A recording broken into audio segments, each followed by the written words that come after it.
buscas aprimorar teus conhecimentos jurídicos em um ambiente acolhedor e com a riqueza da cultura gaúcha, prepare o teu mate. Apresentamos Chimarrão com Direito, com Benjamin e Ana.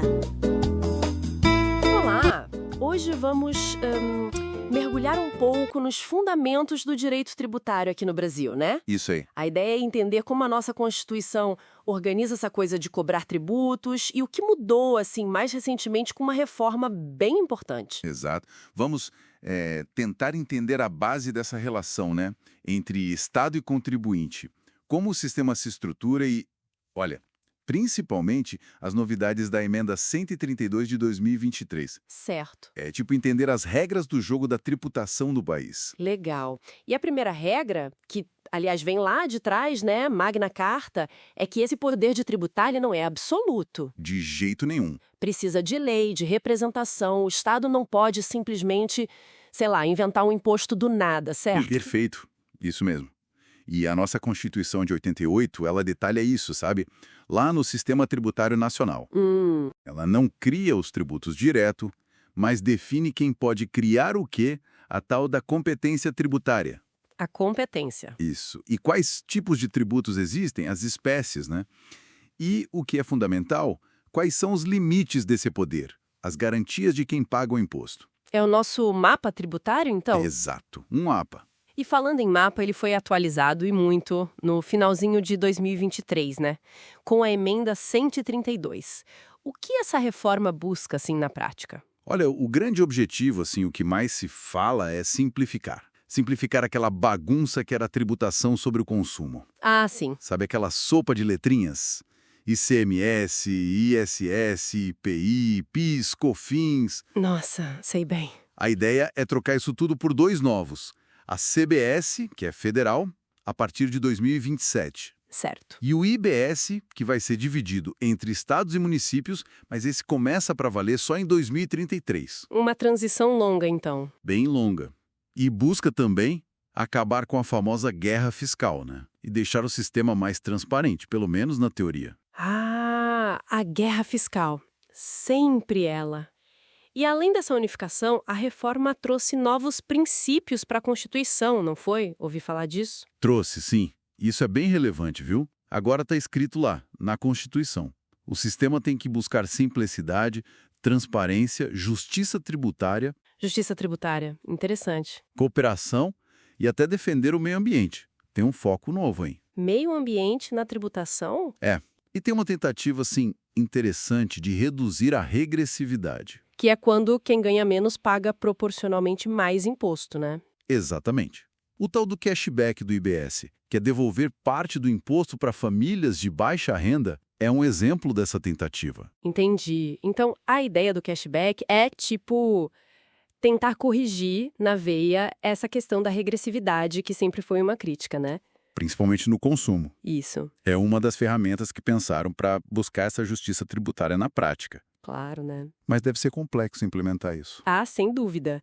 A implementação gera os seus próprios desafios de complexidade.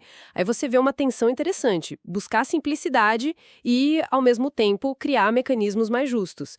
Não é tão linear, sabe? Faz sentido. Uma coisa pode complicar a outra. E sobre quem pode criar os tributos, a tal competência? Como a Constituição organiza isso? Quem pode o quê? Bom, ela divide o bolo, né? União, estados, Distrito Federal e municípios. Cada um tem sua fatia de competência definida lá. Certo. A regra geral é que tributo se cria por lei comum, a lei ordinária. Mas, atenção, para alguns tributos mais, digamos, pesados ou estruturantes, Tipo quais?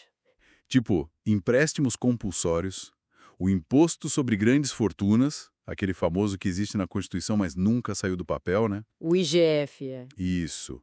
O novo imposto seletivo, o IBS e a CBS, para esses, a exigência maior precisa de lei complementar. E por que essa exigência maior de lei complementar nesses casos? Qual a lógica?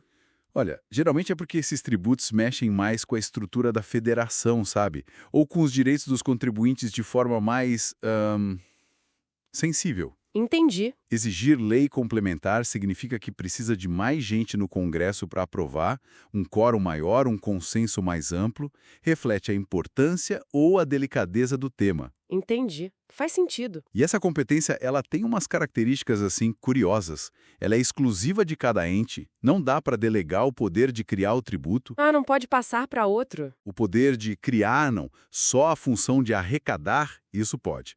Ela também não vence, não caduca se não for usada como IGF, que está lá esperando. Há décadas. Pois é. E o ente não é obrigado a usar essa competência, é facultativo. Curioso mesmo o IGF nunca ter sido implementado. Bom, para a gente fechar essa estrutura, quais são os tipos, as espécies de tributos que a gente tem? Como se divide isso? Olha, o entendimento que prevalece hoje, muito por causa do STF, é que temos 5 gavetas de tributos.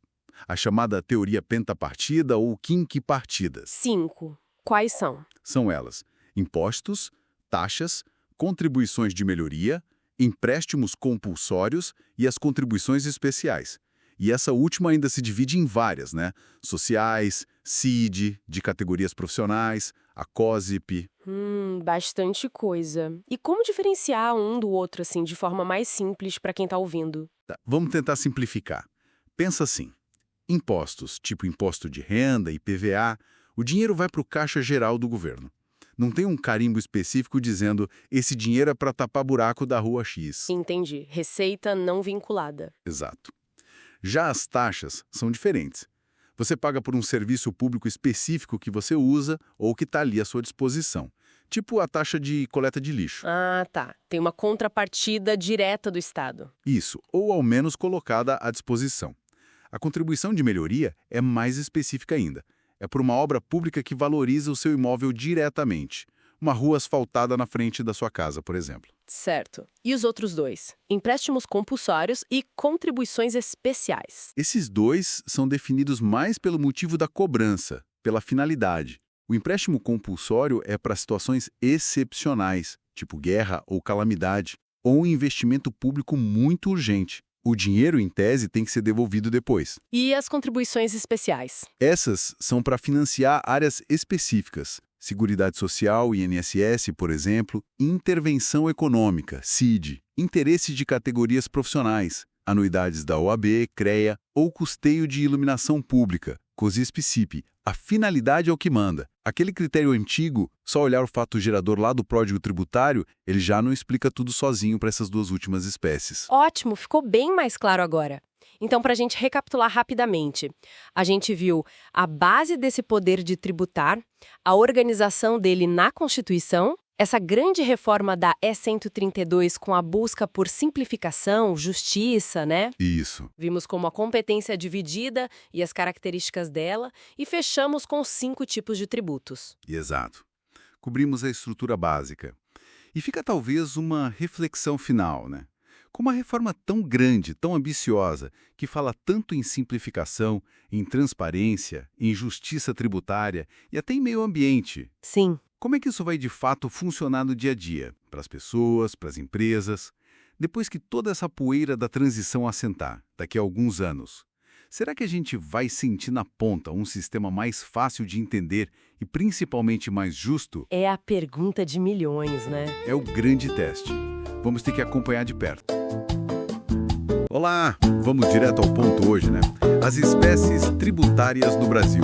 Isso aí, um tema central. O Supremo adota a teoria dos 5 tipos, mas o que a gente quer entender mesmo é o que separa um imposto de uma taxa ou de uma contribuição de melhoria. Assim na prática. Exato. É desmistificar um pouco, né? É essa a ideia. Olhar o que define cada uma. Porque, assim, o Código Tributário Nacional, lá no artigo 4º, ele foca muito no fato gerador para diferenciar imposto, taxa, contribuição de melhoria. Certo? Mas aí veio a Constituição de 88 e ampliou o quadro, né? Trouxe os empréstimos compulsórios, as contribuições especiais, e nesses últimos a finalidade pesa mais. Entendi. Mas hoje, então, vamos focar nas distinções principais entre os mais comuns. Ah, sim. Perfeito. Vamos começar pelos impostos, que estão lá no 145, inciso I da Constituição. Impostos. O ponto-chave aqui é que eles não têm uma ligação direta com uma atividade do Estado para o contribuinte, né? Tipo, a gente paga IPVA, mas isso não garante que a rua da frente vai estar perfeita. Exatamente.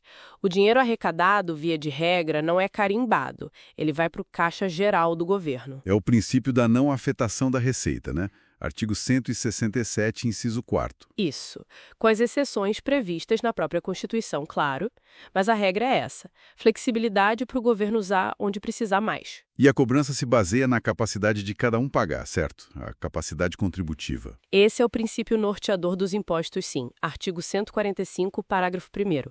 Tentar graduar conforme a riqueza. Embora o STF diga que esse princípio deve ser aplicado sempre que possível aos outros tributos também, né? Faz sentido. Mas essa falta de vínculo direto, às vezes gera uma certa frustração, né? Quando a gente paga e não vê o retorno direto. Com certeza. É uma fonte de debate constante. Agora, totalmente diferentes são as taxas. Artigo 145, inciso 2º. Ah, sim, as taxas são o oposto. Elas são vinculadas. Ou pelo poder de polícia. Isso. Pensa na fiscalização de um restaurante pela vigilância sanitária. Ou a análise de um projeto de construção. O Estado está ali regulando, fiscalizando em nome do interesse público. Entendi. Ou então, pela utilização de serviços públicos. Mas aqui tem um detalhe importante. Tem mesmo. O serviço tem que ser específico e divisível. E aqui, olha, a jurisprudência é fundamental para entender o que se encaixa. Pois é. Coisas que beneficiam todo mundo ao mesmo tempo, tipo iluminação pública. Súmula vinculante 41. Não pode cobrar taxa por isso. Ou segurança pública em geral, incluindo bombeiros, como o STF decidiu no tema 166. Exato. Não dá para medir quanto cada um usou desse serviço, né? Não é divisível. Por isso, não cabe tocha. Mas, por exemplo, a coleta de lixo de casa. Ah, essa sim. O STF entende que é específica e divisível. Súmula vinculante 19 permite a taxa de lixo. Uma coisa importante, não confundir taxa com tarifa, né? Ou preço público. Fundamental essa distinção. Taxa é tributo, é compulsório, regime de direito público. Tarifa não é tributo, tem natureza de contrato, sabe? Tipo conta de água, esgoto, pedágio. Entendi. E a base de cálculo da taxa? Tem regra para isso também? Tem. E é outra fonte de briga judicial, viu? O parágrafo 2º do artigo 145 diz que a base de cálculo da taxa não pode ser a mesma de imposto. E a súmula vinculante 29 reforça isso. Reflita o custo da atividade estatal para o contribuinte. Ok. E a contribuição de melhoria? Artigo 145, inciso 3. Essa parece mais direta, talvez. A lógica é mais simples. Precisa ter uma obra pública e essa obra precisa gerar valorização nos imóveis ao redor. Combinação dupla, então. Obra mais valorização. Se não valorizou, não paga. Exatamente. Sem valorização comprovada, não há contribuição de melhoria. E tem 2 limites importantes lá no artigo 81 do CTN. Limites, quais? O limite global. O total que o governo arrecada com a contribuição não pode ser maior que o custo total da obra. Certo. E o limite individual.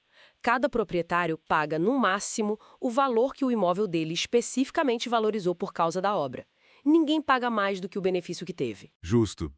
Bom, para fechar esse panorama rápido, falta falar dos empréstimos compulsórios. Artigo 148. Isso. Competência exclusiva da União. E só podem ser criados por lei complementar. E não é para qualquer coisa, né? De jeito nenhum. Só em situações bem específicas, excepcionais mesmo, para atender despesas extraordinárias, tipo guerra, calamidade pública. Situações extremas. Ou então para fazer um investimento público que seja urgente e de grande relevância nacional.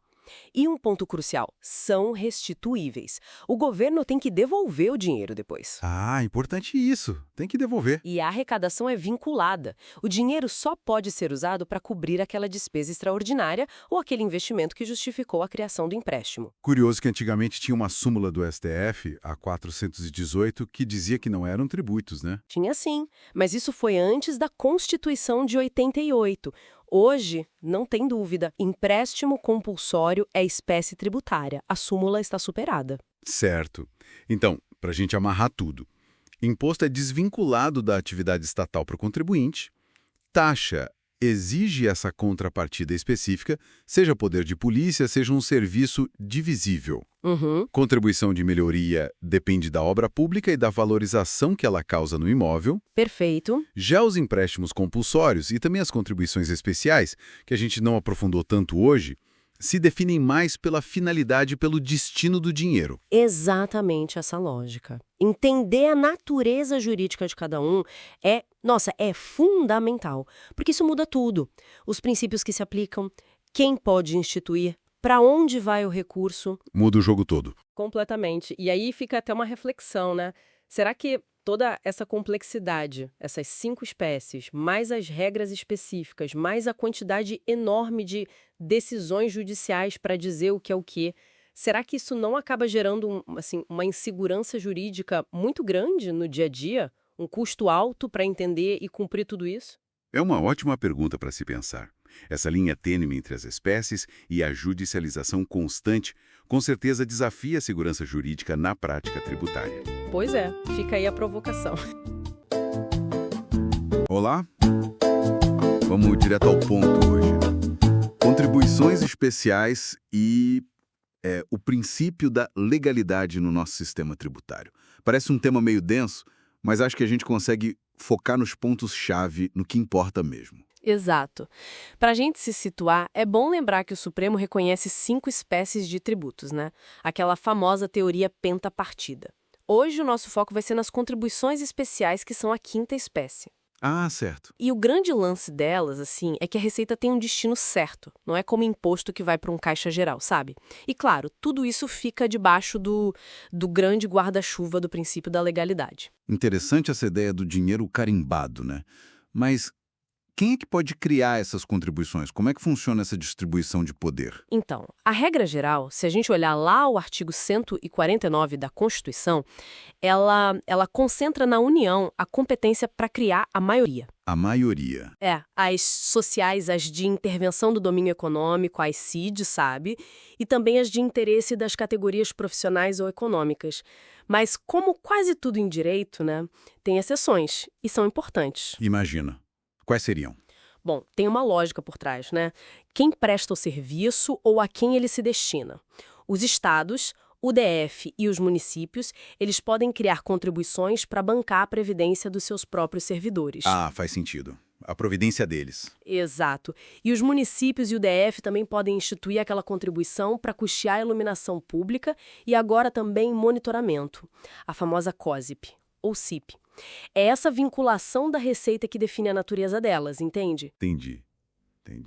E falando dessas áreas específicas, as contribuições para a Seguridade Social, Saúde, Previdência e Assistência nossa, essas são um exemplo gigante disso, né?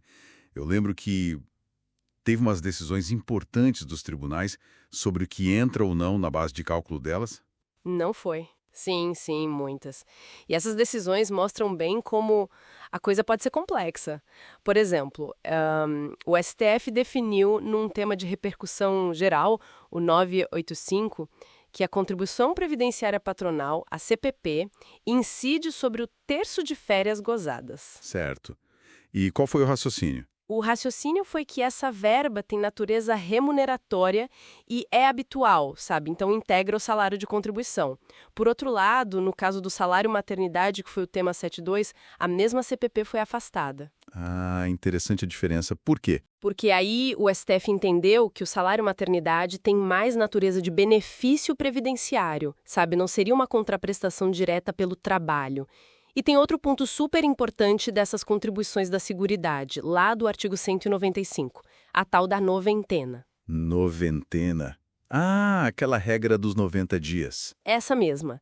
Elas podem ser cobradas 90 dias depois da publicação da lei que as criou ou aumentou. Não precisam esperar o ano seguinte, como a maioria dos tributos. É uma urgência que se justifica pela necessidade de financiar a Seguridade de forma contínua, né? Entendi a lógica. Mais agilidade para a seguridade. Agora, uma dúvida que sempre aparece. E aquelas anuidades de conselhos? Tipo CRM, CREA e a OAB. São todas tributos? São contribuições? Aí, olha, tem uma distinção que é crucial. A regra geral para a maioria dos conselhos de fiscalização profissional, CRM, CREA, esses todos é que sim, as anuidades deles são tributos. Ok. São classificadas como contribuições corporativas ou de interesse das categorias profissionais, lá do artigo 149. Mas a OAB é um caso bem particular. Ah, a OAB é diferente. É diferente. Tanto o STJ quanto o STF, tem até um ré famoso, o 1.182189, eles entendem que a anuidade da OAB não tem natureza tributária. Puxa vida. E por quê? A justificativa principal é que a OAB teria uma natureza sui generis, sabe? Única. Não seria uma autarquia federal típica, como os outros conselhos. E isso, claro, impacta tudo. A forma de cobrança não segue a execução fiscal, o controle pelo TCU é diferente. Nossa, essa diferença da OAB mostra como é fundamental definir o que é tributo ou não, né? E isso nos leva direto para o coração do princípio da legalidade, não é? Aquela base de que não existe tributo sem lei. Precisamente. É o pilar de tudo. O artigo 150, inciso 1 da Constituição, ele é muito claro. É vedado exigir ou aumentar tributo sem lei que o estabeleça. É a garantia máxima do contribuinte contra, digamos, surpresas fiscais. E o Código Tributário Nacional, lá no artigo 97, ele detalha bem o que precisa estar na lei. Criar o tributo, extinguir, aumentar, reduzir, definir o fato gerador, a base de cálculo, a alíquota, quem paga, as multas, as isenções, tudo isso, lei. Certo. Lei para quase tudo, então. Mas a gente ouve falar que às vezes o governo pode alterar alíquotas por decreto, sabe? Sem precisar passar uma lei nova no Congresso. Como isso se encaixa? Não fura a legalidade? Boa pergunta. Não é bem que fura a legalidade, não é uma exceção que ignora a lei, entende? É mais uma legalidade temperada, ou flexível, como alguns chamam. A própria Constituição prevê isso, mas só em situações bem específicas. Tipo quais? O artigo 153, parágrafo 1º, por exemplo, ele permite que o Poder Executivo altere as alíquotas de alguns impostos que têm uma função mais regulatória do que arrecadatória. Pensa no imposto de importação, o II, o de exportação, o IE, o IPI, o IOF. Ah, os impostos do comércio exterior e do mercado financeiro, basicamente. Isso. Mas atenção! A chave é que essa alteração pelo Executivo só pode acontecer dentro dos limites e das condições que já foram definidos em lei. A lei dá margem, tipo um mínimo e um máximo, e o Executivo ajusta ali dentro conforme a necessidade da economia, sabe?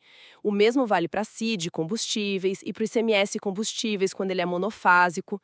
Mas, geralmente, essa flexibilidade é só para a alíquota, não para a base de cálculo. A base costuma exigir lei mesmo. Ok, acho que conseguimos montar o quebra-cabeça agora. Então, resumindo, as contribuições são tributos com um propósito definido, a receita é vinculada. Isso. A União tem a maior parte da competência, mas estados, DF, municípios também têm suas fatias importantes, né? Previdência de servidor, iluminação, monitoramento. Exatamente. Tem regras próprias, como a noventena para a Seguridade Social para ser mais rápido e casos bem específicos, como a anuidade da OAB, que, surpreendentemente, não é tributo. Perfeito. E tudo isso debaixo da regra-mãe, que é a legalidade. Precisa de lei para quase tudo que importa no tributo. Mas com essa flexibilidade pontual para as alíquotas de alguns tributos via executivo, mas sempre com a lei autorizando antes. Exatamente. Acho que fica bem claro como o nosso sistema tributário é. É um campo dinâmico, né? Ele é moldado o tempo todo pela Constituição, pelas leis e, claro, pelas interpretações dos tribunais. E fica até uma reflexão, né? Será que essa característica das contribuições, de ter a receita carimbada para um fim específico, saúde, educação, iluminação, muda a forma como o contribuinte percebe o valor daquilo que paga e como o governo administra esse dinheiro? Será que é diferente dos impostos gerais que vão para aquele balção sem um destino pré-definido? É uma boa provocação para a gente pensar. Como essa vinculação impacta a gestão e a percepção de valor. Fica aí para o pessoal refletir também. Olá! Hoje a gente vai mergulhar nas limitações constitucionais ao poder de tributar no Brasil. É um tema bem importante, né? cheio de detalhezinhos essenciais para quem atua na área. Com certeza. A Constituição coloca ali umas proteções, mas na prática a coisa tem muitas nuances. Vamos tentar descompactar isso um pouco. Exato. São barreiras, né, para evitar que o Estado avance demais sobre o bolso do contribuinte. Hoje a gente podia focar em 3 princípios-chave: legalidade, irretroatividade e a vedação ao confisco. Ótimo. E ver como é que a interpretação dos tribunais, principalmente o STF, tem, assim, moldado cada um deles. Perfeito. Então, começando pela legalidade. Aquele famoso não há tributo sem lei prévia, né? Tá lá no artigo 150, inciso 1 da Constituição. Parece bem direto. Parece. Mas aí já começam as exceções, né? Principalmente quando a gente fala de alterar alíquotas. As alíquotas são aqueles percentuais que incidem sobre a base de cálculo, certo? Para definir o valor do tributo. Isso mesmo. A Constituição, ela abre uma brecha para o Poder Executivo, por decreto, alterar alíquotas de alguns impostos, tipo o Imposto de Importação, o I, o de Exportação, IE, IPI e IOF. Ah, os regulatórios. Exato. E também vale para reduzir ou restabelecer a alíquota da ACID de combustíveis e até do ICMS combustíveis, aí via convênios do CONFAS. É uma flexibilidade pensada para dar agilidade, né, para responder rápido à economia. Entendi. Mas, sempre dentro dos limites que a lei já estabeleceu. E um ponto importante: essa flexibilidade, em geral, não pega a base de cálculo, tá? Só o percentual mesmo. Certo. E o STF sempre bate na tecla. Mesmo nesses casos, a lei tem que trazer um desenho mínimo. Os contornos essenciais do tributo precisam estar na lei. Entendi. Então o executivo tem uma margem, mas não é um cheque em branco. Faz sentido. Isso leva a gente para outra proteção fundamental, a irretroatividade. Artigo 150, inciso 3º, a linha A. Isso. A lei tributária não pode voltar no tempo para cobrar imposto sobre algo que aconteceu antes dela existir. Parece um porto seguro, né? Mas... Parece. Mas o próprio Código Tributário Nacional, o CTN, lá no artigo 106, ele já traz umas situações em que a lei pode sim retroagir. Ah, é verdade. Quais são elas? Bom, uma delas é a lei que é só interpretativa. Aquela que vem só para esclarecer uma norma que já existia, sabe? Desde que não crie penalidade, claro. Ok. E a outra, que na prática é bem relevante, é em matéria de multa. Se sai uma lei nova que é mais benéfica para o infrator e o caso dele ainda não foi julgado definitivamente, aplica-se essa lei mais nova, mais favorável. É a tal da Lex Mitchell. A lei mais suave, lembro disso. E, falando em mudanças e tribunais, teve aquela decisão recente do STF que mexeu muito com a segurança jurídica, né? Aquela da coisa julgada. Temas 881 e 885. Sim, essa decisão foi, assim, um divisor de águas. O STF basicamente disse que uma decisão final dele, seja em controle concentrado tipo ADI, que vale para todo mundo, ou num recurso com repercussão geral, Certo. ele pode interromper automaticamente os efeitos de uma decisão judicial que já tinha transitado em julgado, que era favorável ao contribuinte.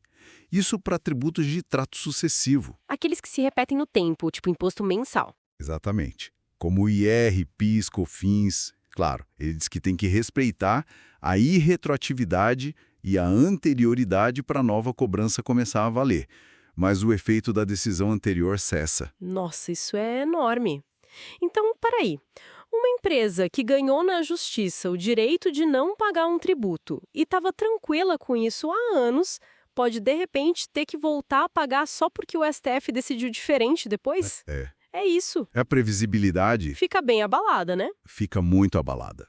Muda completamente o cálculo de risco, a estabilidade das decisões judiciais que a gente tinha como certas na área tributária. Complicado. E, bom, seguindo nos limites, a gente chega na vedação ao confisco. Artigo 150, inciso 4º. O tributo não pode ser tão pesado que acabe confiscando o bem ou a renda da pessoa. Isso. Não pode ter um efeito de aniquilar o patrimônio. Mas a pergunta que fica é: o que é pesado demais, né? A Constituição não dá um percentual. Exato. E como fica isso na prática? Olha, aqui a jurisprudência é bem interessante.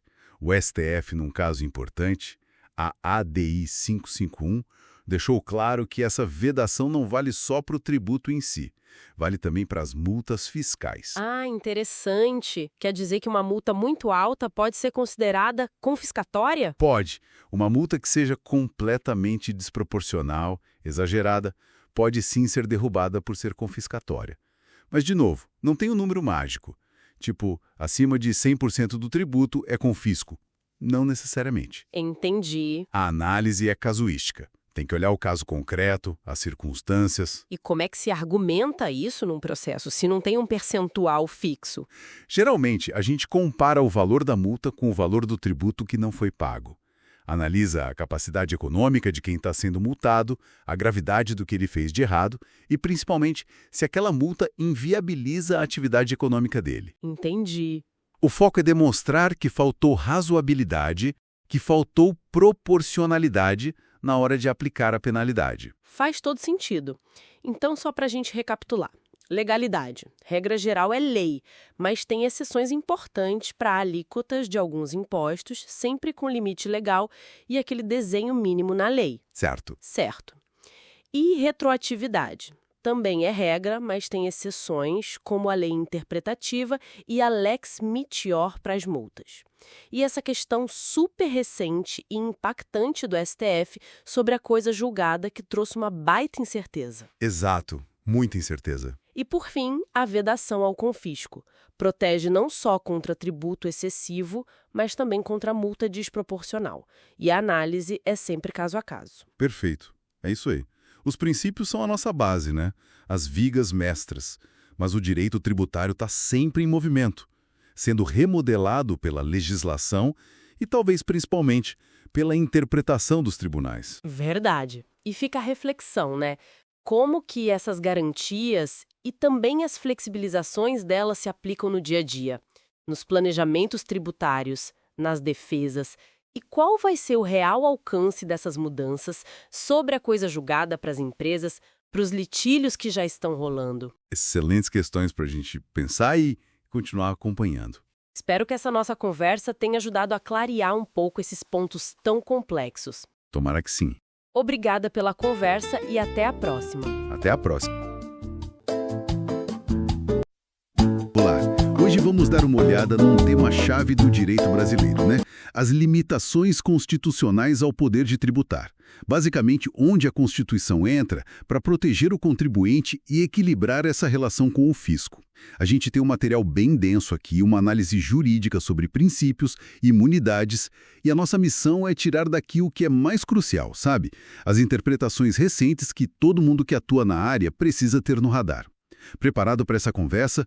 Vamos começar com algo que pega fogo na prática: as sanções políticas. Exato. Olha, a ideia central é que o fisco não pode usar, digamos, atalhos para coagir o contribuinte a pagar. Nada de impedir a atividade da empresa, apreender mercadoria. Existem súmulas bem antigas do STF sobre isso, né? A 70, a 323, a 547. Elas basicamente dizem, quer cobrar? Ok, mas tem o caminho certo, a execução fiscal. Certo, essa é a regra mais, digamos, clássica. Mas aí fica a pergunta: e o protesto da certidão de dívida ativa, a CDA? Isso não seria um tipo de coerção indireta? Muita gente pensa assim, né? Pois é, essa discussão foi longa, mas o STF, na ADI 5.135, acabou batendo o martelo. Considerou o protesto da CDA constitucional. O entendimento foi que, apesar de ser uma forma de pressão, não chega a ser uma restrição desproporcional. Então, é um ponto que mostra uma certa flexibilização daquela visão mais antiga sobre coerção indireta. Interessante. E o STJ? O Superior Tribunal de Justiça, ele adicionou alguma coisa aí? Sim, o STJ teve uma visão bem pragmática. Já disse que não precisa de lei local específica autorizando o protesto, sabe? A Lei Federal Geral, a 9.492, já serve. Tem caráter nacional. E tem mais, o SPJ chegou a dizer que a lei que permitiu incluir a CDA no protesto, a 12.767, era só interpretativa. Isso abre margem até para aplicar para trás, para situações anteriores. Falando ainda nesses limites, e aquela questão dos conselhos profissionais? Suspender o registro de alguém por falta de pagamento da anuidade, isso pode? Não, não pode. O STF tem sido bem claro quanto a isso. Tanto no tema 732 quanto na ADI 7423 ficou decidido que essa suspensão é uma sanção política, inconstitucional. E isso vale até para a OAB, viu? Mesmo a anuidade da OAB não sendo considerada tecnicamente um tributo. O direito de exercer a profissão é protegido. Entendido. Bom, saindo um pouco das sanções e entrando em outro tipo de limite importante. As imunidades tributárias, aquelas proteções que a própria Constituição dá, né? A mais famosa talvez seja a recíproca. Isso, é imunidade recíproca. Está lá no artigo 150, inciso 6, a linha A. Basicamente, impede que a União, os estados, o DF, os municípios, cobrem impostos uns dos outros, sobre patrimônio, renda, serviços. É para proteger o Pacto Federativo mesmo. E olha que interessante, com a reforma tributária agora, a emenda 132, isso foi estendido expressamente para a nova CBS, a Contribuição sobre Bens e Serviços. O STF vê essa imunidade como cláusula pétrea, algo intocável, e até aplica para outros impostos, tipo o imposto de importação, IOF. Mas, um detalhe. Isso não livra de cumprir a obrigação acessória, tá? Declarar, informar o fisco, isso continua valendo. Certo. E para as autarquias e fundações públicas que esses governos criam, tipo um INSS, uma universidade federal? Então, a imunidade se estende para elas também, sim. O parágrafo 2º do artigo 150 diz isso. Só que aqui tem um mas bem importante. A imunidade só vale para o patrimônio, para a renda e para os serviços que estão ligados às finalidades essenciais delas. Ou que decorram dessas finalidades, né? Ah, tem que ter essa conexão direta com o objetivo da entidade. Exatamente. O STJ até facilita um pouco, ele presume que existe essa ligação. Aí, se o fisco discordar, ele que tem que provar o contrário. E o STF já disse que isso vale para a OAB e para as caixas de assistência também. E quando a gente fala de empresa pública, sociedade de economia mista, Petrobras, Correios, como fica? É a mesma regra?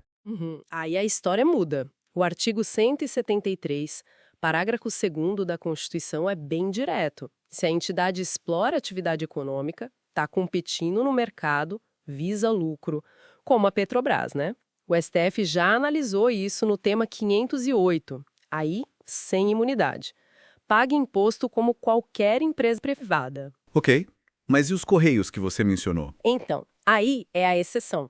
Se a estatal presta um serviço público que é considerado essencial e não está ali para competir ou distribuir lucro para acionista privado, como os Correios, que agora está até expresso na Constituição depois da emenda 132, ou a Infraero em algumas atividades, aí sim a imunidade pode ser aplicada. O tema 1140 do STF trata justamente dessa diferença.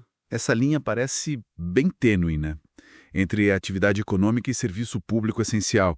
Deve dar muita discussão na prática. Muita.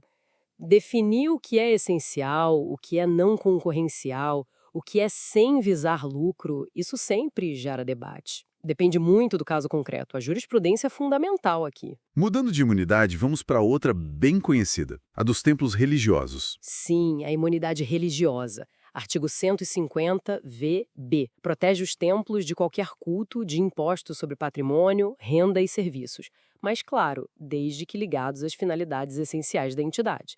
E a interpretação foi se ampliando, né? O STF já disse que vale para imóvel alugado pela entidade, desde que o dinheiro volte para a atividade religiosa. Vale para cemitério, que seja extensão da prática religiosa também. A emenda 132 agora incluiu expressamente as organizações assistenciais e beneficentes ligadas a essas entidades religiosas. Interessante. Curioso é que o STF já negou essa imunidade para templos maçônicos. O entendimento foi que maçonaria não se encaixa no conceito de religião para esse fim. E tem aquela novidade do IPTU, né? Isso, a emenda 116 de 2022 garantiu a imunidade de IPTU mesmo se o templo for só inquilino do imóvel. Isso ajuda muito as congregações menores que não têm sede própria. Para a gente ir fechando, a reforma tributária trouxe novos princípios escritos na Constituição, né? além dos que já existiam? Trouxe sim. O artigo 145, parágrafo 3º, agora fala que o sistema tributário tem que observar os princípios da simplicidade, transparência, justiça tributária, cooperação e defesa do meio ambiente. Não são só palavras bonitas, né? A ideia é que sirvam como um guia mais concreto para a lei e para a interpretação dos tribunais daqui para frente. Então, o cenário que a gente vê é um de, tensão constante, né? E reequilíbrio. Vimos limites claros contra certas formas de coerção do Estado, tipo suspeider profissional, mas, ao mesmo tempo, a validação de coisas como o protesto da CDA buscando mais eficiência na cobrança. E as imunidades com regras cada vez mais detalhadas pela jurisprudência para diferentes entidades. Exatamente. É um campo muito dinâmico. As decisões dos tribunais, as mudanças na Constituição, como essa reforma recente, vão sempre moldando essa relação delicada entre o poder de tributar do Estado e os direitos do contribuinte. Fica aí a reflexão, né? Com esses novos princípios como simplicidade e cooperação agora escritos na Constituição, será que a gente vai ver uma mudança mais cultural mesmo na prática? Na forma como o fisco age? Como os tribunais decidem, é algo para a gente continuar acompanhando de perto. Bom, por hoje é isso. Até a próxima. Olá, vamos fazer hoje uma análise mais focada em alguns pontos-chave do direito tributário brasileiro. Isso. Pegamos um material especializado e a ideia é destilar o essencial sobre, certas imunidades tributárias, o conceito mesmo de tributo e até onde vai a legislação tributária. Ok? Vamos desempacotar isso? Vamos lá. É fundamental entender essas nuances, né? Tipo, os limites das imunidades, a definição certinha de tributo. Isso, na prática jurídica, faz toda a diferença. E o que é fascinante aqui é justamente ver como as decisões dos tribunais, STF principalmente, vão moldando a aplicação disso no dia a dia. Com certeza. Vamos começar por aquela imunidade que, sempre gera alguma discussão. A dos partidos políticos, sindicatos de trabalhadores e as instituições de educação ou assistência social sem fins lucrativos. Aquela dos 150, inciso 6, a linha C. Sim, essa mesma. E como ficam as entidades fechadas de previdência privada nisso? Parece que a súmula 730 do STF faz uma distinção importante, né? Exato, faz sim. O ponto central ali é a questão da contribuição. Se a entidade de previdência fechada não exige contribuição dos beneficiários, aí ela se aproxima mais da assistência social pura. E essa sim é imune. Ah, entendi. Mas, se existe a contribuição, a lógica muda um pouco. O STF até já validou, foi no tema 699, a cobrança de imposto de renda e CSLL dessas entidades de previdência complementar que, não se encaixam na imunidade. No fundo, tudo volta para a necessidade de um vínculo real com as finalidades essenciais da entidade. A própria Constituição exige isso, lá no parágrafo 4º do 150. Certo. O propósito da entidade é a chave. E pensando numa situação bem prática, se uma dessas entidades aluga um imóvel que ela tem, um prédio, por exemplo, ela perde a imunidade do IPTU sobre ele? Olha, existem correntes inconsistentes. O STF entendeu inicialmente que sem alocação da receita não haveria problema, mas em 2021 teve uma resposta diferente. A gente teve uma decisão muito interessante no CONAF-N 2023, que o STF decidiu por unanimidade que a imunidade tributária não exclui a possibilidade de ter um resultado patrimonial, no caso alugado para uma eventual atividade comercial. Eu acho que estava tudo muito confuso exatamente por conta da imunidade que a Constituição garante. Olha, em regra, não perde não. A súmula vinculante 52 do STF veio para pacificar isso. Ela diz que a imunidade do IPTU continua valendo mesmo se o imóvel estiver alugado. Ah, interessante. Mas tem uma condição, claro. O dinheiro do aluguel tem que ser revertido para as atividades essenciais da entidade. E veja que interessante, existe uma presunção que esse dinheiro é usado corretamente. Quem tem que provar o contrário, sabe, o desvio de finalidade, é o fisco. O ônus da prova é dele. Entendi. A presunção ajuda a entidade. Exato. E essa proteção, aliás, ela se estende até para imóveis que estejam, digamos, temporariamente sem uso. Foi o que o STF decidiu no tema 693. Ok, entendido sobre os imóveis. Mas essa proteção toda da entidade, ela se aplica em qualquer situação? Por exemplo, quando a entidade vai lá e compra material de escritório, o ICMS que está embutido no preço, ela fica imune a isso também? Aí a gente toca num ponto crucial. É a diferença entre o contribuinte de direito e o contribuinte de fato. Certo. A imunidade ela é para o contribuinte de direito, aquele que a lei define como responsável direto pelo pagamento do tributo. O STF deixou isso bem claro no tema 342. Então, se a entidade é só consumidora final, aquela que suporta o peso econômico do imposto que está ali no preço, o contribuinte de fato, a imunidade dela não alcança essa operação específica de compra, para, por exemplo, anular o ICMS. Ah, faz todo sentido. É uma distinção importante mesmo. Agora, mudando um pouco o foco para outra imunidade bem conhecida, a cultural. Livros, jornais, periódicos e o papel para impressão. Essa parece ser diferente, né? Focada no objeto. Isso mesmo, é uma imunidade objetiva. Ela incide sobre a coisa, não sobre a pessoa. E o STF, muito atento à evolução das coisas, estendeu essa proteção. Temos a súmula vinculante 57, que diz que os livros eletrônicos, os e-books, e até os aparelhos leitores, os e-readers, também estão imunes, mesmo que eles tenham outras funções acessórias. Mesmo com outras funções? Sim, a ideia central é proteger a circulação de cultura, de informação, não importa o formato, é para facilitar o acesso. Mas um detalhe importante, maquinário usado para impressão, por exemplo, aí já não entra nessa imunidade. Isso a jurisprudência do STF já consolidou. Entendido. É importante essa atualização para o digital. Agora, saindo um pouco das imunidades, o que define, legalmente falando, um tributo? O Código Tributário Nacional, o CTN, ele dá essa resposta, certo? Acho que no artigo 3º. Perfeito, é o artigo 3º mesmo, ele traz os elementos essenciais. Tributo é uma prestação pecuniária, ou seja, em dinheiro, ou algo que possa ser convertido em dinheiro, Certo. compulsória, instituída em lei, que não seja uma sanção por ato ilícito e cobrada por uma atividade administrativa vinculada. Esse ponto do não ser sanção por ato ilícito é interessante. É fundamental. E ele nos leva direto para outro princípio bem famoso no direito tributário. Ah, já sei. O pecunia non nollet. O dinheiro não tem cheiro. Exatamente esse. Ele está refletido ali no artigo 118 do CTN. A ideia básica é a origem do dinheiro, mesmo que seja de uma atividade ilegal, não impede a cobrança de imposto sobre a renda ou lucro que foi gerado. Mesmo se a atividade for ilícita? Sim, se houve um acréscimo no patrimônio, mesmo que a origem seja, digamos, tráfico, jogo ilegal, o imposto sobre essa renda é devido. O STF já confirmou isso várias vezes, tem até um HC famoso, o 77530. É até uma questão de isonomia, né? Não faria sentido o Estado privilegiar quem ganha dinheiro ilegalmente, deixando de cobrar imposto deles. Verdade, visto por esse ângulo. E para a gente ir amarrando os pontos, uma olhada rápida no que a gente chama de legislação tributária. É um termo mais amplo do que só lei, não é? O artigo 96 do CTN ajuda a esclarecer. Correto, é bem mais amplo. Legislação tributária inclui as leis em sentido estrito, claro, mas também os tratados internacionais que o Brasil assina, os decretos do Executivo e o que chamamos de normas complementares. Normas complementares como?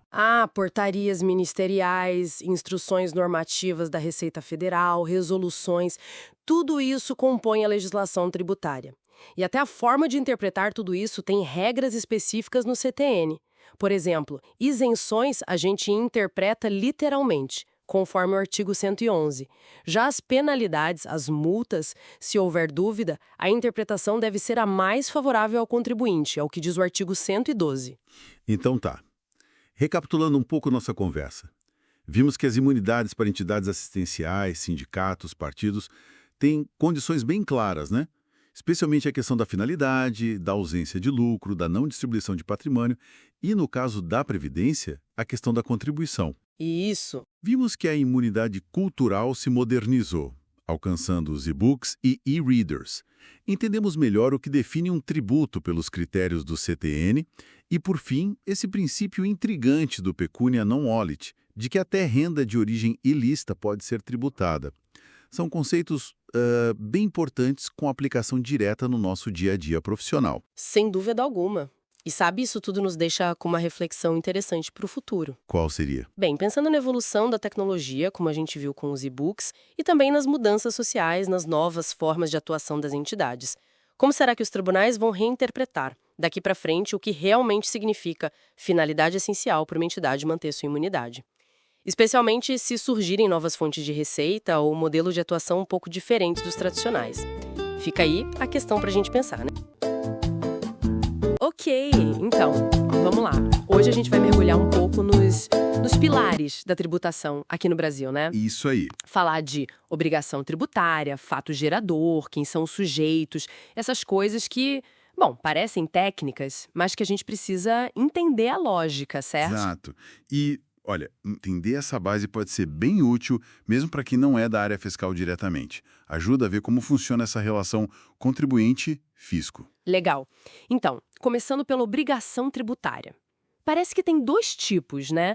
Uma é bem direta, pagar. Pagar o imposto ou a multa. Essa aí é a chamada obrigação principal, onde o dinheiro entra na história, como você disse. Certo. Mas aí tem a outra, a obrigação acessória. E o interessante dela é isso, não é pagar, é fazer alguma coisa. Fazer. Tipo o quê? Algo que a legislação manda evitar. Isso vem da onde? Da lei também? Vem do que a gente chama de legislação tributária, que é mais amplo que só a lei, né? Inclui decretos, normas, tudo que dita esses deveres, digamos, instrumentais. Mas espera aí, se o objetivo final é arrecadar o dinheiro, por que tanta preocupação com essas tarefas que não são pagar? Qual a lógica disso? Elas podem existir sem ter um imposto para pagar junto? Boa pergunta. Olha, a lógica é controle, é ter informação, é poder fiscalizar direito e, sim, elas podem existir sozinhas, totalmente. Como assim? Pensa, por exemplo, numa entidade que tem imunidade ou isenção de algum imposto. Ela não vai ter a obrigação principal de pagar aquele tributo, Certo, ela é isenta. mas ela ainda precisa cumprir um monte de obrigações acessórias. Manter escrituração, entregar declarações, essas coisas. Para quê? Para o fisco poder acompanhar, verificar se a isenção está correta, etc. Ah, entendi. Faz sentido. E tem mais, olha que interessante. Se você descumpre uma obrigação acessória, aí sim, nasce uma obrigação principal. Como assim? Porque o descumprimento gera multa. E a multa é uma obrigação principal de pagar. Ah, a multa é principal. Só que tem um detalhe importante. Pagar a multa não te dispensa de cumprir a obrigação acessória que você descumpriu lá atrás. Se tinha que entregar um documento, por exemplo, você paga a multa e ainda tem que entregar o documento. Nossa, então uma coisa não anula a outra? Não mesmo. A informação ou o procedimento ainda são necessários para o fisco e o que exatamente faz nascer a obrigação de pagar o tributo. Qual é o gatilho? Ah, é o famoso fato gerador, né? Esse mesmo. Antes dele, a gente tem na lei só uma descrição, tipo uma receita de bolo. É a hipótese de incidência. Abstrata. Certo. O fato gerador é quando você, faz o bolo. Acontece no mundo real aquela situação que a lei descreveu. É esse evento concreto que liga o motor, que faz nascer a obrigação tributária. Entendi. Então, por exemplo, no imposto de renda. Isso. A lei descreve oferir renda. Essa é a hipótese. Aí, se eu tive renda num mês ou num ano... Esse é o fato gerador. E aí, naquele momento, nasce a obrigação de pagar o IR sobre aquela renda. Só depois disso é que vem o cálculo, o lançamento, a cobrança. Quer dizer, então, que se o evento não acontecer, não tem dívida ainda. Se não tive renda, não devo IR sobre isso. Simples assim. Exatamente. Sem fato gerador, não há obrigação tributária. Ok, beleza. A obrigação nasceu. Mas aí, quem é que tem que pagar? Quem o fisco vai procurar para cobrar? Boa. Aí entra a figura do sujeito passivo. A lei vai dizer quem é. Geralmente é o contribuinte, que é quem tem a relação direta com o fato gerador. A pessoa que teve a renda, no exemplo do IR. Isso. Mas às vezes a lei aponta também um responsável. Alguém que mesmo sem ter essa ligação direta, a lei manda pagar. Tipo um terceiro? Pode ser. E aqui tem um princípio-chave que causa muita dúvida. a tal da inoponibilidade das convenções particulares. Inoponibilidade, nome complicado. O que significa isso na prática? Significa o seguinte: acordos que você faz com outra pessoa, no particular, não mudam quem a lei definiu como devedor para o fisco. O fisco pode ignorar seu acordo. Como assim? Dá um exemplo. O exemplo mais batido é o do IPTU no aluguel. É super comum o contrato dizer que o inquilino paga o IPTU, né? Sim, quase sempre é assim. Pois é, só que para a prefeitura, a lei diz que o contribuinte do IPTU é o proprietário do imóvel. Então, mesmo que no contrato esteja que o inquilino paga, se esse pagamento não acontecer, quem a prefeitura vai cobrar? O proprietário? Exato. O nome do proprietário é que vai para a dívida ativa. O acordo entre ele e o inquilino vale entre eles, mas não para o fisco, naquele ponto. Inclusive, o STJ já disse que o inquilino nem pode brigar na justiça sobre o IPTU. Nossa, e tem outros casos? Tem sim, pensão alimentícia, por exemplo. Já teve decisão do STJ sobre acordo entre ex-cônjuges definindo quem declararia pensão para fins de imposto de renda. O fisco não aceitou, aplicou a regra da lei. A mensagem é: a lei tributária tem a visão dela sobre quem deve e os acordos privados não costumam mudar isso. E ainda falando de responsabilidade, tem a solidariedade. Às vezes, a lei diz que mais de uma pessoa é, ao mesmo tempo, responsável pela dívida inteira. Como assim? Inteira? O fisco pode escolher cobrar 100% de qualquer um deles. Pensa em dois irmãos que são donos de um imóvel juntos, coproprietários. Certo. Eles são solidariamente responsáveis pelo IPTU total. A prefeitura pode cobrar tudo de um irmão só ou do outro. Se um deles pagar tudo, aí sim libera o outro. Entendi. E se a cobrança prescrever para um? A interrupção da prescrição para um atinge todos os solidários. É um vínculo forte perante o fisco. Para fechar esses pontos práticos, tem a questão do domicílio tributário, onde o fisco te encontra, né? O endereço fiscal. Isso. A regra geral é que o contribuinte escolhe e informa, mas o fisco pode recusar se achar que aquele endereço dificulta a fiscalização. Faz sentido. E uma coisa que mudou na visão dos tribunais e impacta empresas: matriz e filial. Mesmo com CNPJ diferente, para fins de dívida tributária, o STJ tem entendido que são a mesma pessoa jurídica. Ah, então uma dívida na filial pode bloquear a certidão negativa da matriz? Exatamente. E vice-versa, porque, no fundo, é o mesmo patrimônio que responde. Nossa, fica bem claro que o direito tributário tem uma lógica muito própria, né? As regras da lei sobre quem deve, como deve, onde achado, elas meio que passam por cima de como a gente se organiza ou combina as coisas no dia a dia. Bom, então, para a gente amarrar aqui, vimos a diferença crucial entre pagar a principal e fazer ou não fazer a acessória, né? Entendemos que a obrigação só começa mesmo quando acontece o fato gerador. O gatilho. Isso, o gatilho. E vimos também como a lei é bem firme em dizer quem é o responsável pela dívida e que acordos particulares ou quem é solidário seguem regras bem específicas do fisco. O que a gente leva de mais importante disso tudo? Olha, eu acho que fica uma reflexão interessante sobre essa tensão, né, entre a nossa liberdade de fazer contratos, de organizar nosso patrimônio, nossos negócios. Autonomia privada. Isso. E do outro lado, a força da lei tributária que impõe as regras do jogo fiscal. Se os nossos acordos não valem para o fisco na hora de dizer quem paga, ou se a solidariedade funciona desse jeito, fica a pergunta: até onde vai a nossa margem para fazer um planejamento, seja patrimonial, seja empresarial, que realmente otimize a carga tributária sem acabar esbarrando nesses limites que a própria lei e a interpretação dos tribunais colocam? Uma boa pergunta para pensar. Fica aí a reflexão sobre essas fronteiras do planejamento dentro do sistema que a gente tem. Olá! Hoje o nosso papo é sobre um tema que, olha, sempre gera dúvida, né? Domicílio e responsabilidade tributária. A gente está com bastante material aqui, jurisprudência, lei, e a ideia é descomplicar, ver o que realmente pega no dia a dia. Vamos começar pelo domicílio tributário. Parece simples, né? Onde achar o contribuinte. Mas por que isso é tão relevante assim na prática? Além do básico que está lá na lei. Com certeza. Essa questão do domicílio ela é mais estratégica do que parece, à primeira vista. Define onde o tributo vai ser pago, né? Se não tiver uma regra específica, o pagamento é lá no domicílio do sujeito passivo.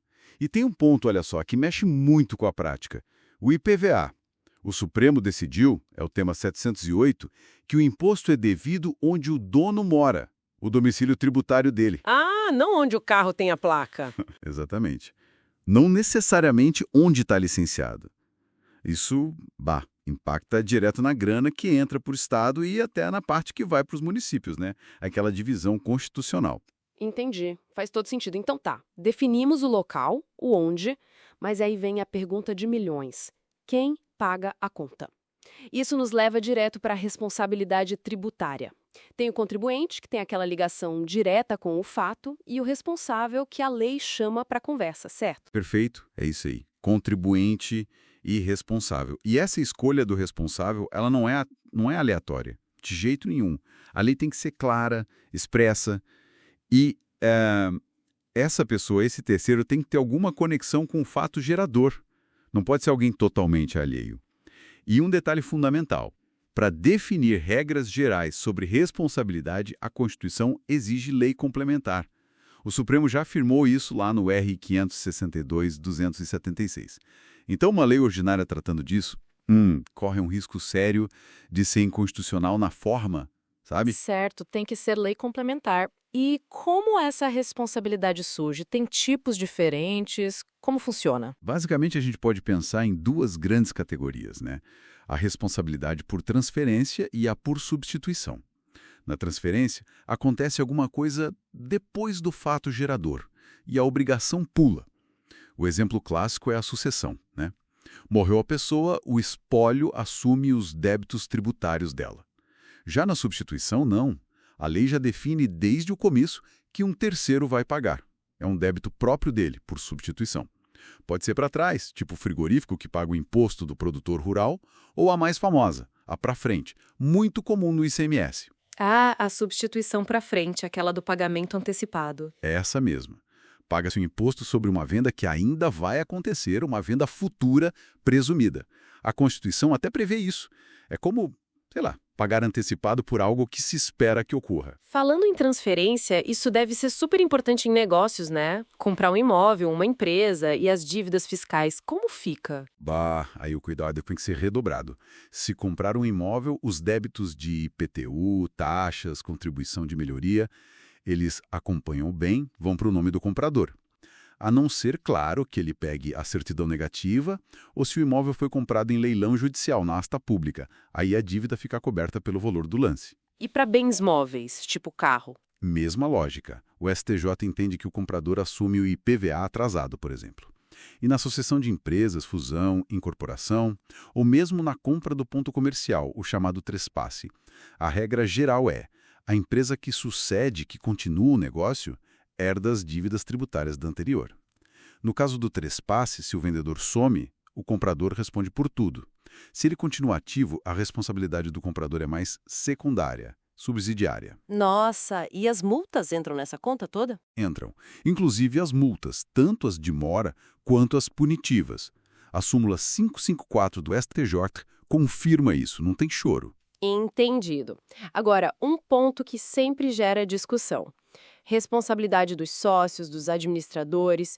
Quando o CPF deles entra na execução fiscal, basta a empresa não pagar? Esse é um ponto crucial. E a resposta é não. O simples fato da empresa não pagar o tributo, o mero inadimplemento, não joga a responsabilidade direto para o sócio-gerente. A súmula 430 do STJ é bem clara quanto a isso. A responsabilidade pessoal deles só acontece se eles agiram com excesso de poderes ou violando a lei, o contrato social. Mas tem alguma situação que facilita essa cobrança do sócio? Tem sim. A situação-chave é a dissolução irregular da empresa. Basicamente, quando a empresa some do endereço fiscal, sem comunicar ninguém, sem baixar o CNPJ direitinho. Isso gera uma presunção de fraude, sabe? E aí sim, a súmula 435 do STJ autoriza redirecionar a execução fiscal para o sócio-gerente. E o STJ até definiu no tema 981 que o importante é quem era o administrador na época dessa dissolução irregular, não necessariamente quem era na época do fato gerador do imposto lá atrás. Uau, que diferença! A dissolução irregular é o pulo do gato, então. Para a gente fechar, e a responsabilidade por infrações, multas e tudo mais, como funciona a famosa denúncia espontânea? Dá para escapar? Então, para infração, a regra geral é responsabilidade objetiva. Cometeu infração, tem que responder, não importa se teve intenção ou não. Mas existe sim a denúncia espontânea. Se o contribuinte, antes de qualquer fiscalização começar, for lá confessar a infração, pagar o tributo que devia com os juros de mora, aí sim ele fica livre das multas, tanto a moratória quanto a punitiva. Ah, parece bom. Mas tem pegadinha? Tem algumas, sim. Primeiro, não adianta só confessar e pedir para parcelar a dívida. Tem que pagar o tributo junto com a confissão. O STJ já tem isso pacificado. Segundo, não vale para aquele tributo que a gente mesmo declara e depois paga, o lançamento por homologação. Se você declarou o valor certinho, mas pagou atrasado, a súmula 360 do STJ diz que não cabe denúncia espontânea para se livrar da multa de mora. E infração sem pagamento de tributo, tipo não entregar uma declaração? Pois é. Aí também não se aplica, segundo o STJ. A denúncia espontânea é mais voltada para regularizar o pagamento do tributo em si e não para escapar de multa por descumprir um dever formal, uma obrigação acessória. Perfeito. Acho que conseguimos cobrir bastante coisa, né? A relevância do domicílio, quem é contribuinte, quem é responsável, os tipos de responsabilidade, como funciona na sucessão, a questão delicada dos sócios e, por fim, as multas e a denúncia espontânea. Exato. Foi uma boa passada por esses pontos. E fica talvez uma reflexão final, né? Com toda essa complexidade e com temas ainda em aberto no judiciário. Por exemplo, essa discussão sobre precisar ou não do tal incidente de desconsideração da personalidade jurídica para cobrar a dívida da empresa do sócio, que está lá no STJ para ser definida. Como é que a gente garante segurança jurídica, tanto para o fisco poder cobrar o que é devido, quanto para quem empreende, para os gestores, no meio dessas regras e interpretações que, bem, estão sempre mudando, sempre evoluindo. É um desafio constante. Oi, tudo certo por aí? Hoje vamos pegar um chimarrão e conversar sobre um caminho bem importante no nosso dia a dia, né? O do crédito tributário. Opa, com certeza. É um percurso fundamental de entender, desde aquela ideia na lei, a hipótese de incidência, sabe? Sim. Aí acontece o fato gerador na vida real e, pronto, nasce a obrigação de pagar. Mas ainda não dá para cobrar só com isso. Exato. E é aí que entra a figura-chave, né? O lançamento. É ele que oficializa a coisa toda. Isso. Ele que diz, ok, aconteceu o fato, o valor é esse e o devedor é fulano. Sem lançamento, o fisco não pode exigir, na maioria das vezes, mesmo que a obrigação já exista por força da lei. É uma diferença que, nossa, dá muita discussão. Muita. E essa formalização, né, a constituição definitiva do crédito, ela tem um peso enorme, vai além do administrativo. Pensa na esfera criminal. Verdade. Para vários crimes tributários, tipo sonegação fiscal, apropriação indébita previdenciária, os tribunais superiores têm um entendimento bem firme. Que a ação penal só pode começar, sim para valer, depois que o lançamento é definitivo. Ou seja, depois que acaba toda a discussão na esfera administrativa. Entendi. Não é só burocracia, então, é pré-requisita mesmo. Exatamente. Mostra a força desse ato. Claro, tem exceção, tipo descaminho, que é diferente, mas para os crimes materiais, sem lançamento definitivo, não tem processo penal. Importante isso. E a autoridade fiscal, ela pode escolher se lança ou não? Não. O lançamento é vinculado e obrigatório. Se o fato aconteceu, se o tributo existe e não foi pago, tem que lançar. Mesmo que tenha uma liminar suspendendo a cobrança? Mesmo assim, a liminar suspende a exigibilidade. Impede a cobrança imediata, mas não impede o fisco de lançar. Até para não perder o prazo, né, para evitar decadência. Faz sentido. E a lei que se usa para fazer esse lançamento, se a lei mudar depois que o fato aconteceu? Boa pergunta. Aí tem uma divisão. Para definir o tributo mesmo, tipo alíquota, base de cálculo, vale a lei da época em que o fato gerador aconteceu. Ah, ultratividade que chamam. Isso, a ultratividade da lei material. Se a alíquota era 8% no dia e depois baixou para 5%, vale os 8% da data do fato. Ok. Agora, para a parte formal, processual, tipo as regras de como fiscalizar, como fazer o lançamento, aí já vale a lei nova, a que está em vigor quando o ato de lançamento é feito. Entendi. Aplicação imediata da lei formal. Exato. E tem um detalhe importante. Se a administração muda o jeito de interpretar a lei, o tal erro de direito, essa nova interpretação só pode valer para fatos que acontecerem depois da mudança. Protege a confiança de quem seguiu o critério antigo, né? Claro, a segurança jurídica. Bom, e na prática, como é que o fisco faz esse lançamento? Tem tipos diferentes, né? Tem, basicamente, 3 modalidades, que variam conforme a participação do contribuinte. Quais são? Tem o lançamento de ofício. Nele, a administração faz tudo. Pensa no IPTU ou naquelas anuidades de conselho profissional. O fisco apura, calcula e notifica. Certo. Aqui vale mencionar o arbitramento. É uma técnica que o fisco usa para definir a base de cálculo quando os dados do contribuinte não são confiáveis, mas não pode confundir com pauta fiscal, que é ilegal. Ok, de ofício. E os outros? Tem o lançamento por declamação. É uma via de mão dupla, digamos. O contribuinte informa os gados de fato. Tipo, o valor de um imóvel numa transmissão? Isso, como acontece às vezes no ITCMD, ITBI, depende da lei local. O contribuinte declara os fatos e aí o fisco calcula o imposto e lança. Entendi. E o terceiro? É o lançamento por homologação. Esse é talvez o mais comum para muitos tributos que a gente lida no dia a dia. ICMS, IPI, imposto de renda, contribuições. Como ele funciona? Aqui a lógica se inverte um pouco. O próprio contribuinte faz quase tudo. Ele apura o tributo, ele declara o valor e, ponto crucial, ele antecipa o pagamento. Ah, ele já paga antes do fisco fazer qualquer coisa. Exatamente. Aí o fisco tem um prazo, normalmente 5 anos, contados do fato gerador, para conferir aquilo tudo, para dar uma olhada e dizer se concorda. E se o fisco não fizer nada nesse prazo? Firma o cálculo e o pagamento feitos pelo contribuinte. Interessante. E tem aquela questão da declaração que já constitui o crédito, né? Isso gera muita dúvida. Gera mesmo, e é fundamental entender. Em muitos casos de lançamento por homologação, a simples entrega da declaração pelo contribuinte, tipo uma DCTF, onde ele informa o débito, Sim. essa própria declaração já é considerada uma constituição do crédito tributário. É como se fosse uma confissão de dívida. Então o fisco nem precisa fazer um ato formal de lançamento depois disso para poder cobrar. Exatamente. A declaração já basta para tornar o crédito exigível. Isso está sumulado, é pacífico nos tribunais. A mesma coisa vale para a confissão feita para pedir um parcelamento ou para a declaração de compensação. Nossa, isso muda muita coisa na prática da cobrança. Fundamental saber disso. Com certeza. Aí entram as causas de suspensão da exigibilidade do crédito. São situações previstas em lei que, congelam temporariamente a cobrança. Quais seriam? Tem a moratória, o depósito do valor integral em dinheiro, os recursos administrativos, uma liminar ou tutela antecipada numa ação judicial, o parcelamento. São hipóteses taxativas, só valem as que estão na lei. E o efeito prático disso é que o fisco não pode executar a dívida enquanto durar a suspensão, né? E dá para tirar a certidão negativa ou positiva com efeito de negativa. Exatamente. Impede os atos de cobrança e permite a certidão de regularidade fiscal.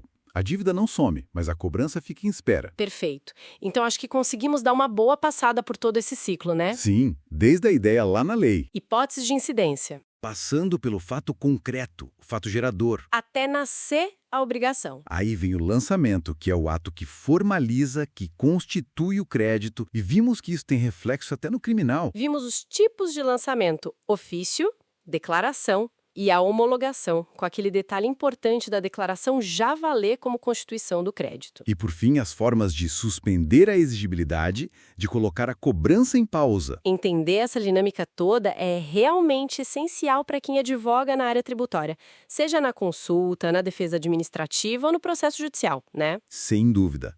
Cada pedacinho dessa história, cada detalhe sobre o lançamento, sobre a suspensão, pode ser o que define o sucesso ou não de uma estratégia de uma defesa. Fica até uma reflexão, né? Com tanta coisa digital hoje, declaração pré-preenchida, tudo eletrônico, como fica aquela divisão clássica dos tipos de lançamento? É um ótimo ponto. Será que essa interação do contribuinte, mesmo que seja só para validar dados que o sistema já trouxe, não acaba aproximando quase tudo da ideia de homologação na prática? É uma questão excelente para a gente continuar pensando.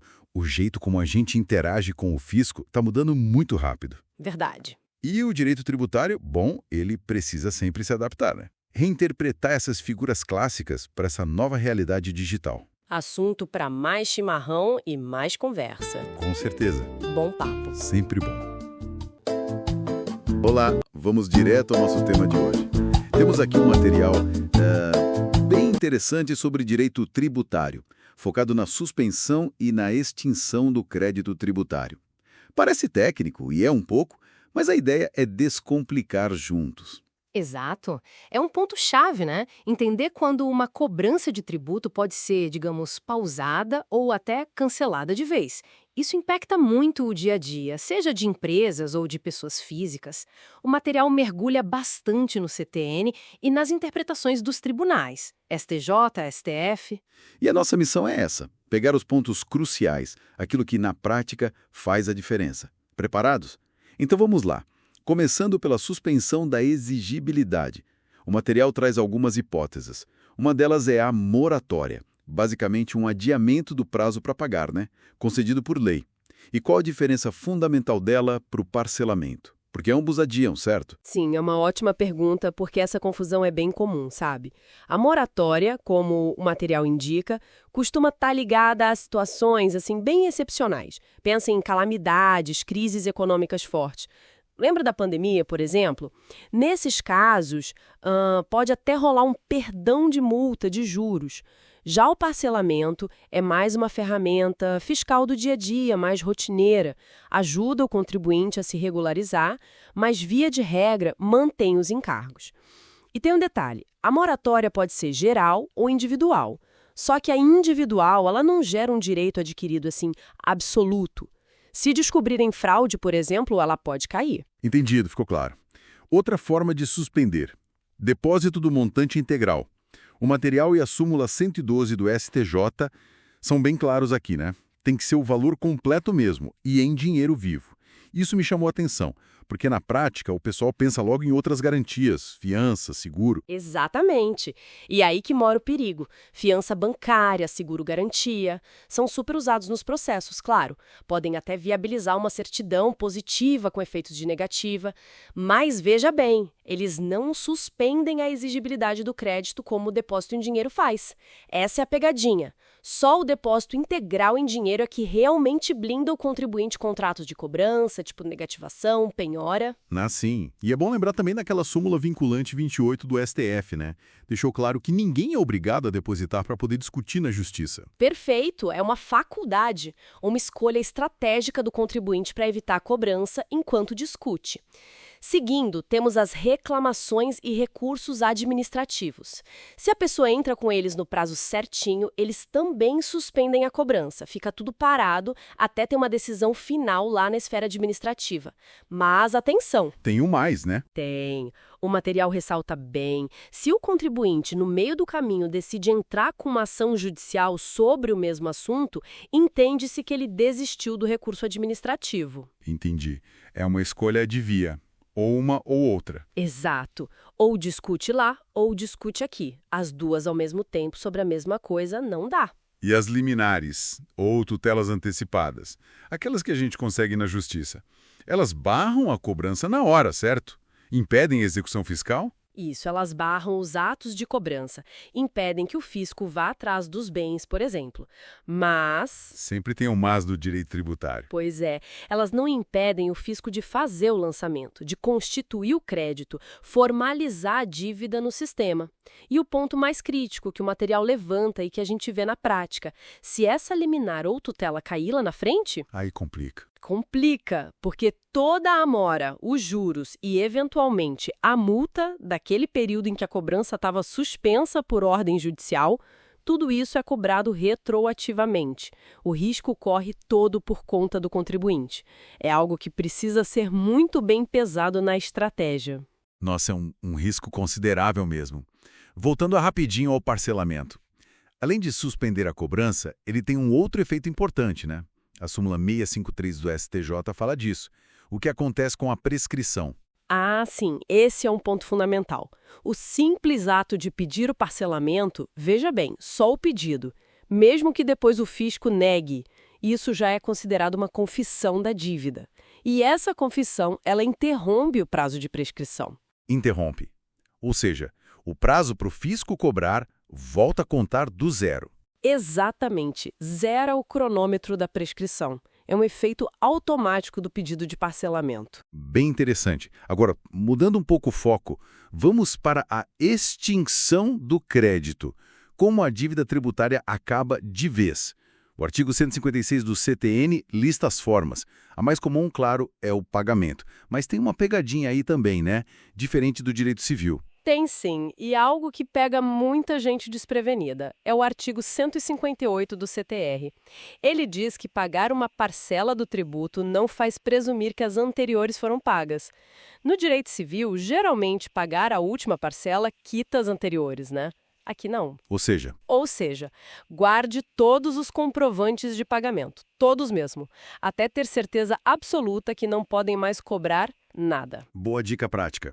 E a dação em pagamento, o material menciona que teve mudança, uns debates. Teve sim. A dação em pagamento só entrou no CTN mais tarde, com a Lei Complementar 104, lá em 2001. E a lei foi bem específica.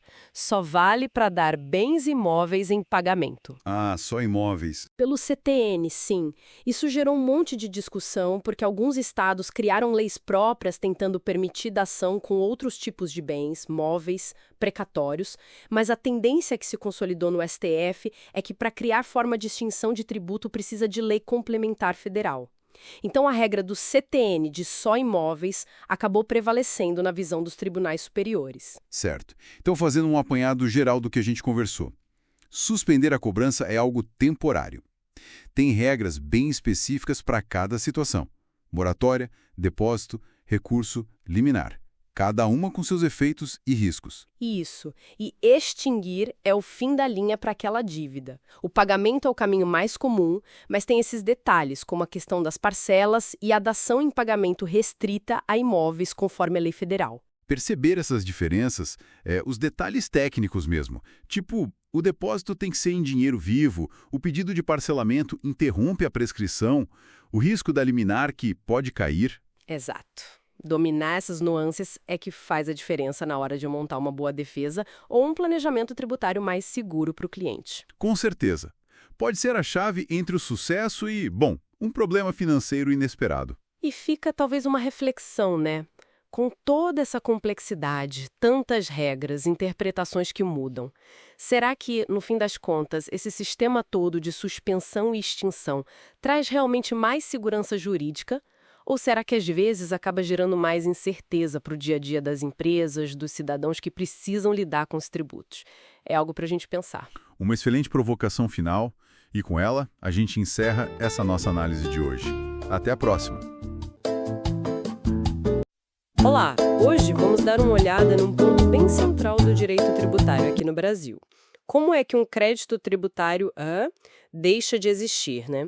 Temos aqui umas anotações bem completas sobre essas formas de extinção. Parece técnico, e é um pouco, mas entender essas saídas é crucial. Nossa ideia é destilar o mais importante disso sem aquele juridiquês pesado. Vamos lá. Com certeza. E olha, entender esses mecanismos é vital, não só para o pessoal que já é da área tributária, mas assim, para qualquer empresa, qualquer pessoa que lida com imposto. Afinal, saber quando aquela dívida com o fisco realmente acaba, evita muito problema, né? Vamos focar nas formas mais comuns que estão na legislação geral. Isso. Começando pelo mais óbvio, talvez, o pagamento. As anotações falam das formas, dinheiro, cheque, meio eletrônico, mas o que me chamou a atenção foi a situação de ter várias dívidas com o mesmo órgão, tipo prefeitura, estado. Como é que o sistema sabe qual dívida pagar primeiro? Ah, sim. Existe uma ordem de imputação bem específica lá no Código Tributário. Diferente do direito civil, inclusive. Primeiro, o dinheiro quita as dívidas por obrigação própria, sabe? Aquelas que a pessoa deve diretamente. Só depois vai para as dívidas por responsabilidade, quando se responde por terceiro. E depois disso ainda tem uma hierarquia entre os tipos de tributo. Vem contribuição de melhoria, depois taxas e, por último, os impostos. Critérios como qual é a mais antiga, qual tem maior valor também influenciam.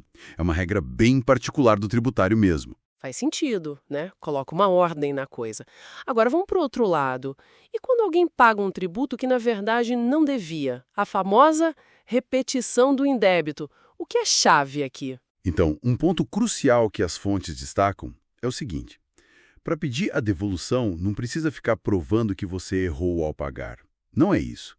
Basta que o tributo seja indevido. Objetivamente, se não tinha lei para cobrar aquilo ou se foi cobrado a mais, é indevido. Ponto. E a legitimidade? Quem pode pedir esse dinheiro de volta? Isso é fundamental. Só pode pedir a restituição quem figura como sujeito passivo na relação tributária. Ou seja, o contribuinte ou o responsável legal, conforme a lei define. Então, aquele exemplo clássico. O inquilino paga o IPTU do imóvel que aluga. Se esse IPTU for indevido, ele não pode pedir a devolução direto para a prefeitura. Exatamente. O inquilino, nesse caso, não tem essa legitimidade perante o fisco. A jurisprudência é bem clara quanto a isso. Quem tem que pedir é o proprietário, que é o contribuinte formal do IPTU. É ele quem tem a relação jurídica com o município para esse imposto. Entendi. O vínculo formal com o fisco é que manda, então. Isso. E atenção ao prazo, né? Geralmente, são 5 anos para pedir essa restituição, contados da data em que o pagamento indevido foi feito. Depois disso, prescreve o direito. Claro, o prazo é sempre importante. Bom, outra forma bem comum de acabar com o débito é a compensação. Usar um crédito que a pessoa tem com o fisco para quitar uma dívida, certo? Exato. É um mecanismo super útil. Mas assim, não é tão simples quanto parece. Tem os requisitos. Primeiro, precisa de uma lei específica. Não basta a previsão geral do Código. Tem que ter uma lei do município, do Estado ou da União autorizando a compensação para aquele tributo específico. Importante isso. Por que esse? Não é automático para tudo. Não mesmo. E segundo ponto que as anotações ressaltam bem, se o crédito que o contribuinte quer usar para compensar estiver sendo discutido na Justiça, bom, aí só pode compensar depois que a decisão favorável transitar em julgado, ou seja, quando não couber mais recurso. Isso é para evitar usar um crédito que ainda é incerto, né? Que pode cair depois. Segurança jurídica, faz sentido. E tem uma novidade aí, né? O Supremo decidiu algo sobre multa quando o pedido de compensação é negado? Sim, bem relevante. O STF definiu que é inconstitucional aplicar aquela multa isolada automática só porque o pedido de compensação foi negado na via administrativa. Isso se não houver prova de má-fé do contribuinte, claro. É uma proteção ao direito de petição, basicamente. Protege quem tenta usar um direito de boa-fé, né? Não pode ser penalizado só por tentar. Exato. Punir a mera tentativa, sem dolo, sem fraude, seria desproporcional. Fere a razoabilidade. Para a gente fechar esse ciclo das formas mais comuns, vamos falar do tempo. Prescrição e decadência. Qual a diferença básica que as fontes trazem? As duas envolvem prazo, geralmente de 5 anos, e extinguem o crédito pela, digamos, inércia do fisco, mas atuam em momentos diferentes. A decadência é a perda do direito do fisco de constituir o crédito, de fazer o lançamento, sabe? Aquele ato que formaliza a dívida, diz quanto é, quem deve. Se o fisco não faz isso no prazo, já era. Perdeu o direito de lançar. Entendi. Antes mesmo de existir a dívida formalizada? Isso.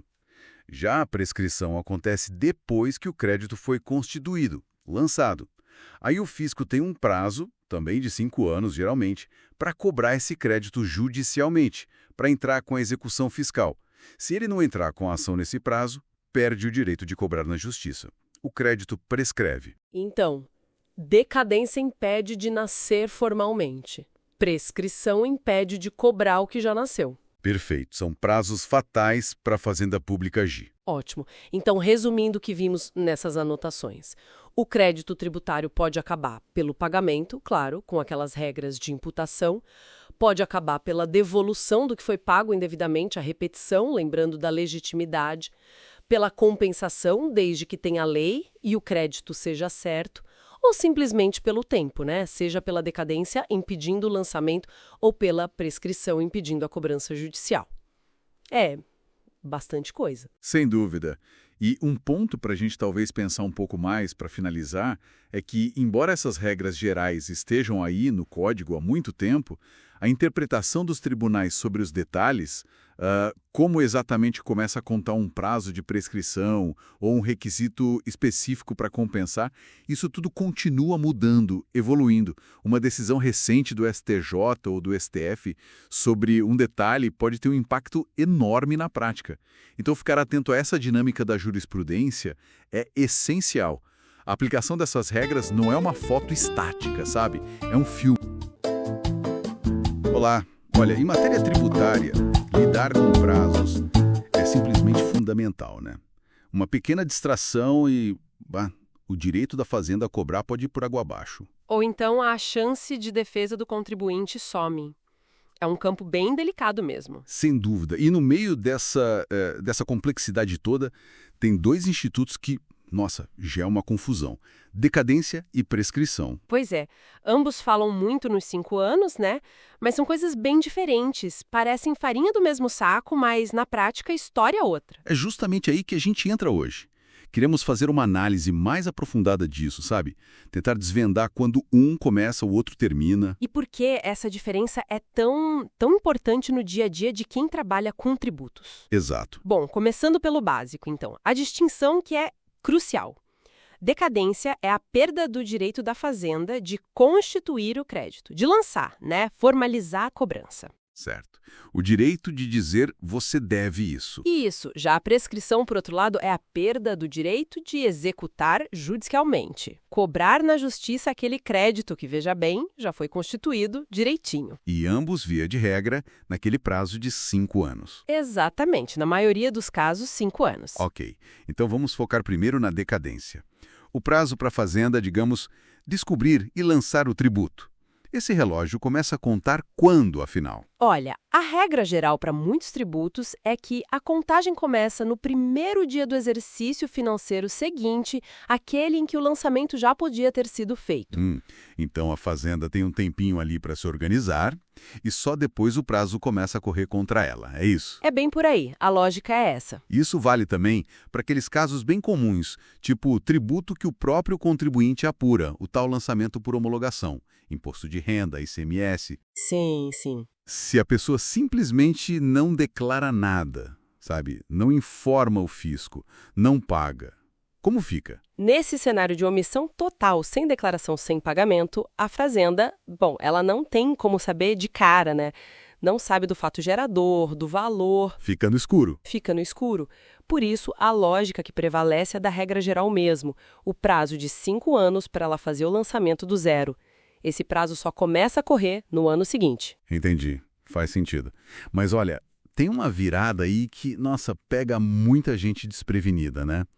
E se o contribuinte declara o valor? Ele informa o quanto deve, mas simplesmente não paga. A situação muda toda, certo? Muda tudo. Essa é uma diferença crucial. Quando o contribuinte declara, ele mesmo está ali formalizando a dívida, dizendo eu devo tanto. É quase uma confissão, então. Exatamente. Essa declaração por si só já constitui o crédito tributário. É um ato formal de reconhecimento. Nesse ponto, não tem mais o que falar em decadência. O crédito já nasceu, já está constituído. Acabou a fase de descobrir a dívida. Isso. O que começa a ocorrer assim imediatamente é o prazo prescricional para a fazenda cobrar esse valor que já foi reconhecido pelo próprio contribuinte. Que interessante, a própria ação do contribuinte, então, acelera tudo e já dispara o cronômetro para a cobrança. Então, vamos mergulhar na prescrição. 5 anos para a fazenda cobrar na justiça o crédito já constituído. O marco inicial aqui, qual é? O ponto de partida para a prescrição é o que a gente chama de constituição definitiva do crédito. Definitiva. O que isso quer dizer na prática? Quer dizer que não cabe mais discussão administrativa sobre aquele valor. Ou porque o prazo para a defesa administrativa acabou, ou porque já teve uma decisão final lá na esfera administrativa e não dá mais para recorrer internamente. Entendi. Quando a discussão administrativa se encerra de vez. Exato. A partir daí, a Fazenda tem 5 anos para entrar com a execução fiscal. E esse prazo da prescrição, ele pode ser interrompido? Tipo, parar e voltar a contar do zero? Sim, pode. E isso é muito, muito relevante na prática. Qualquer ato do devedor que signifique um reconhecimento da dívida, isso interrompe a contagem. Ah, tipo o quê, por exemplo? O exemplo clássico é o pedido de parcelamento. Mesmo que lá na frente o pedido seja negado, indeferido, não importa. O simples ato de pedir para parcelar já é visto como uma confissão da dívida. E aí o prazo de 5 anos reinicia. Zera e começa de novo, 5 anos a partir dali. E vale lembrar também, né, que mais recentemente, acho que a partir de meados de 2024, se não me engano, o protesto extrajudicial da dívida pela Fazenda também passou a interromper a prescrição. Isso mesmo. Foi uma mudança importante.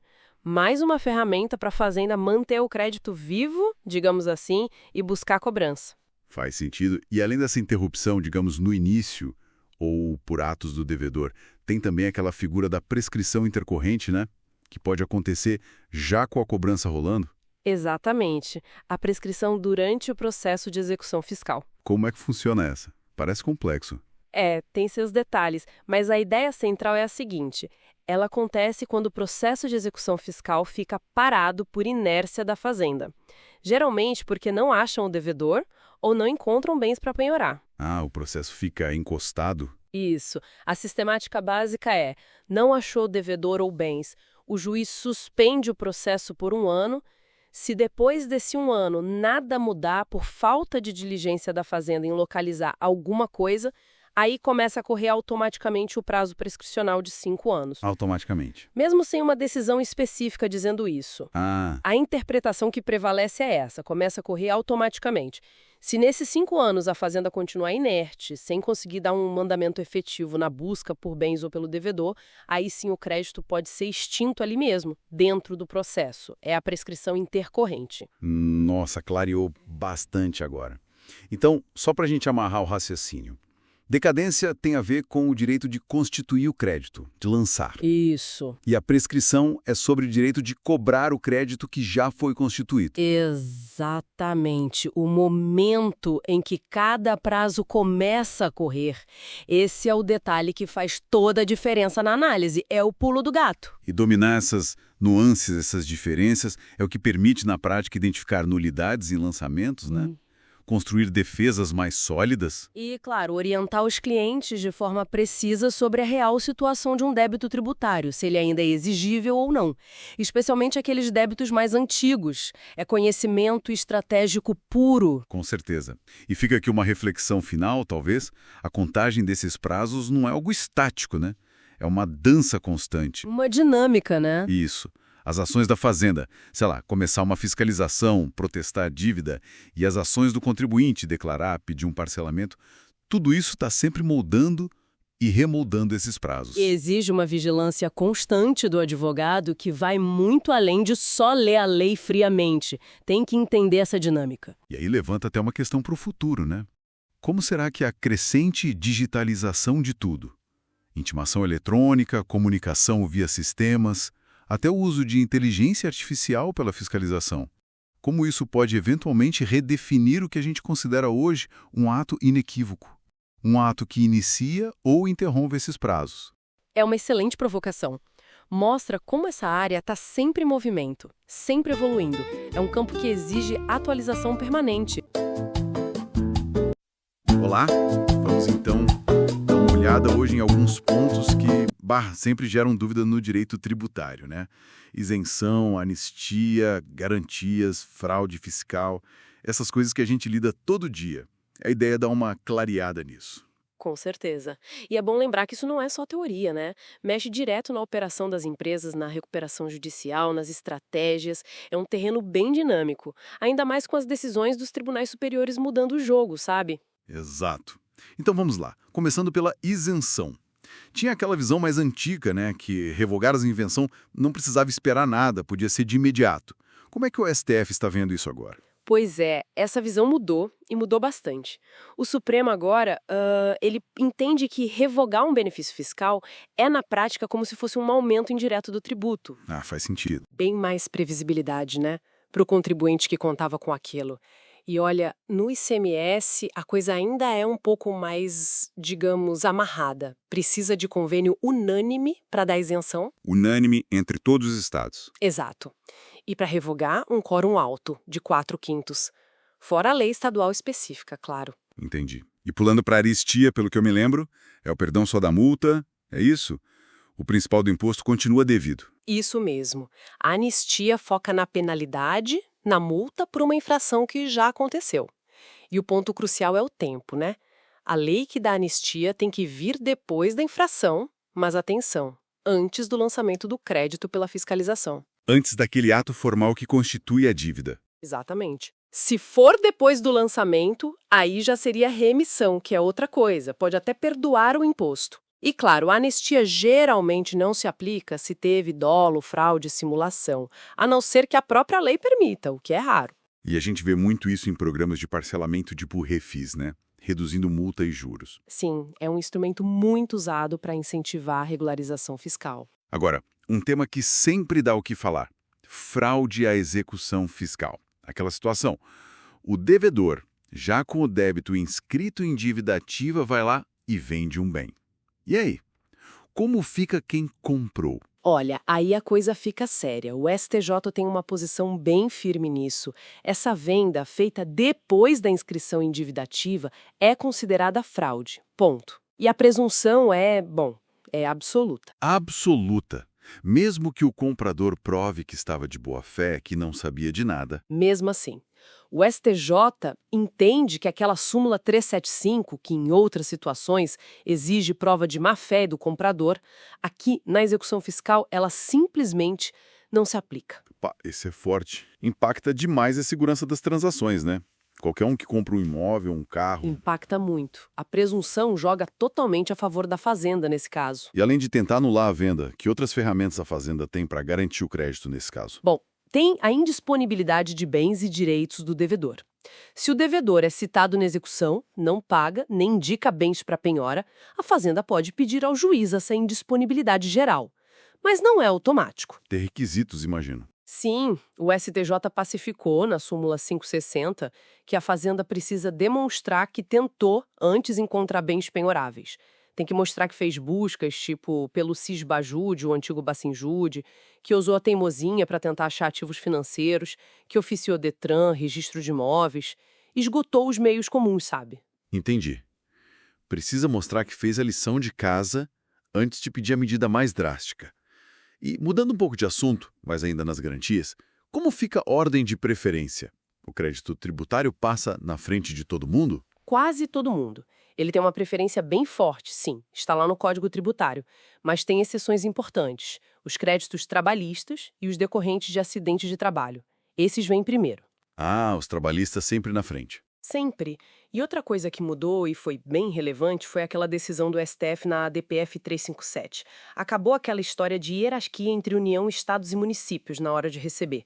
Antes tinha uma ordem, agora não tem mais. Ah, interessante. Então agora eles concorrem no mesmo nível. Exato, reforça o pacto federativo, a isonomia entre os entes. Falando em isonomia e obrigações.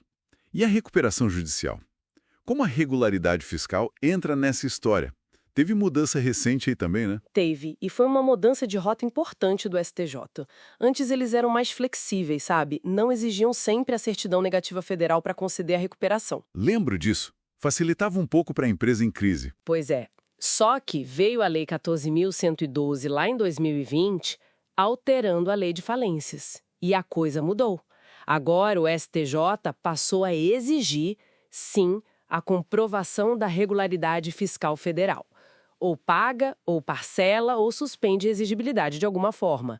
Tem que estar em dia com a União para ter a recuperação concedida, alinhado com o que já dizia o Código Tributário e a própria Lei de Falências agora reformada. E para os impostos estaduais e municipais? Aí depende. Precisa ver se existe lei específica do Estado ou município exigindo essa regularidade para a RJ.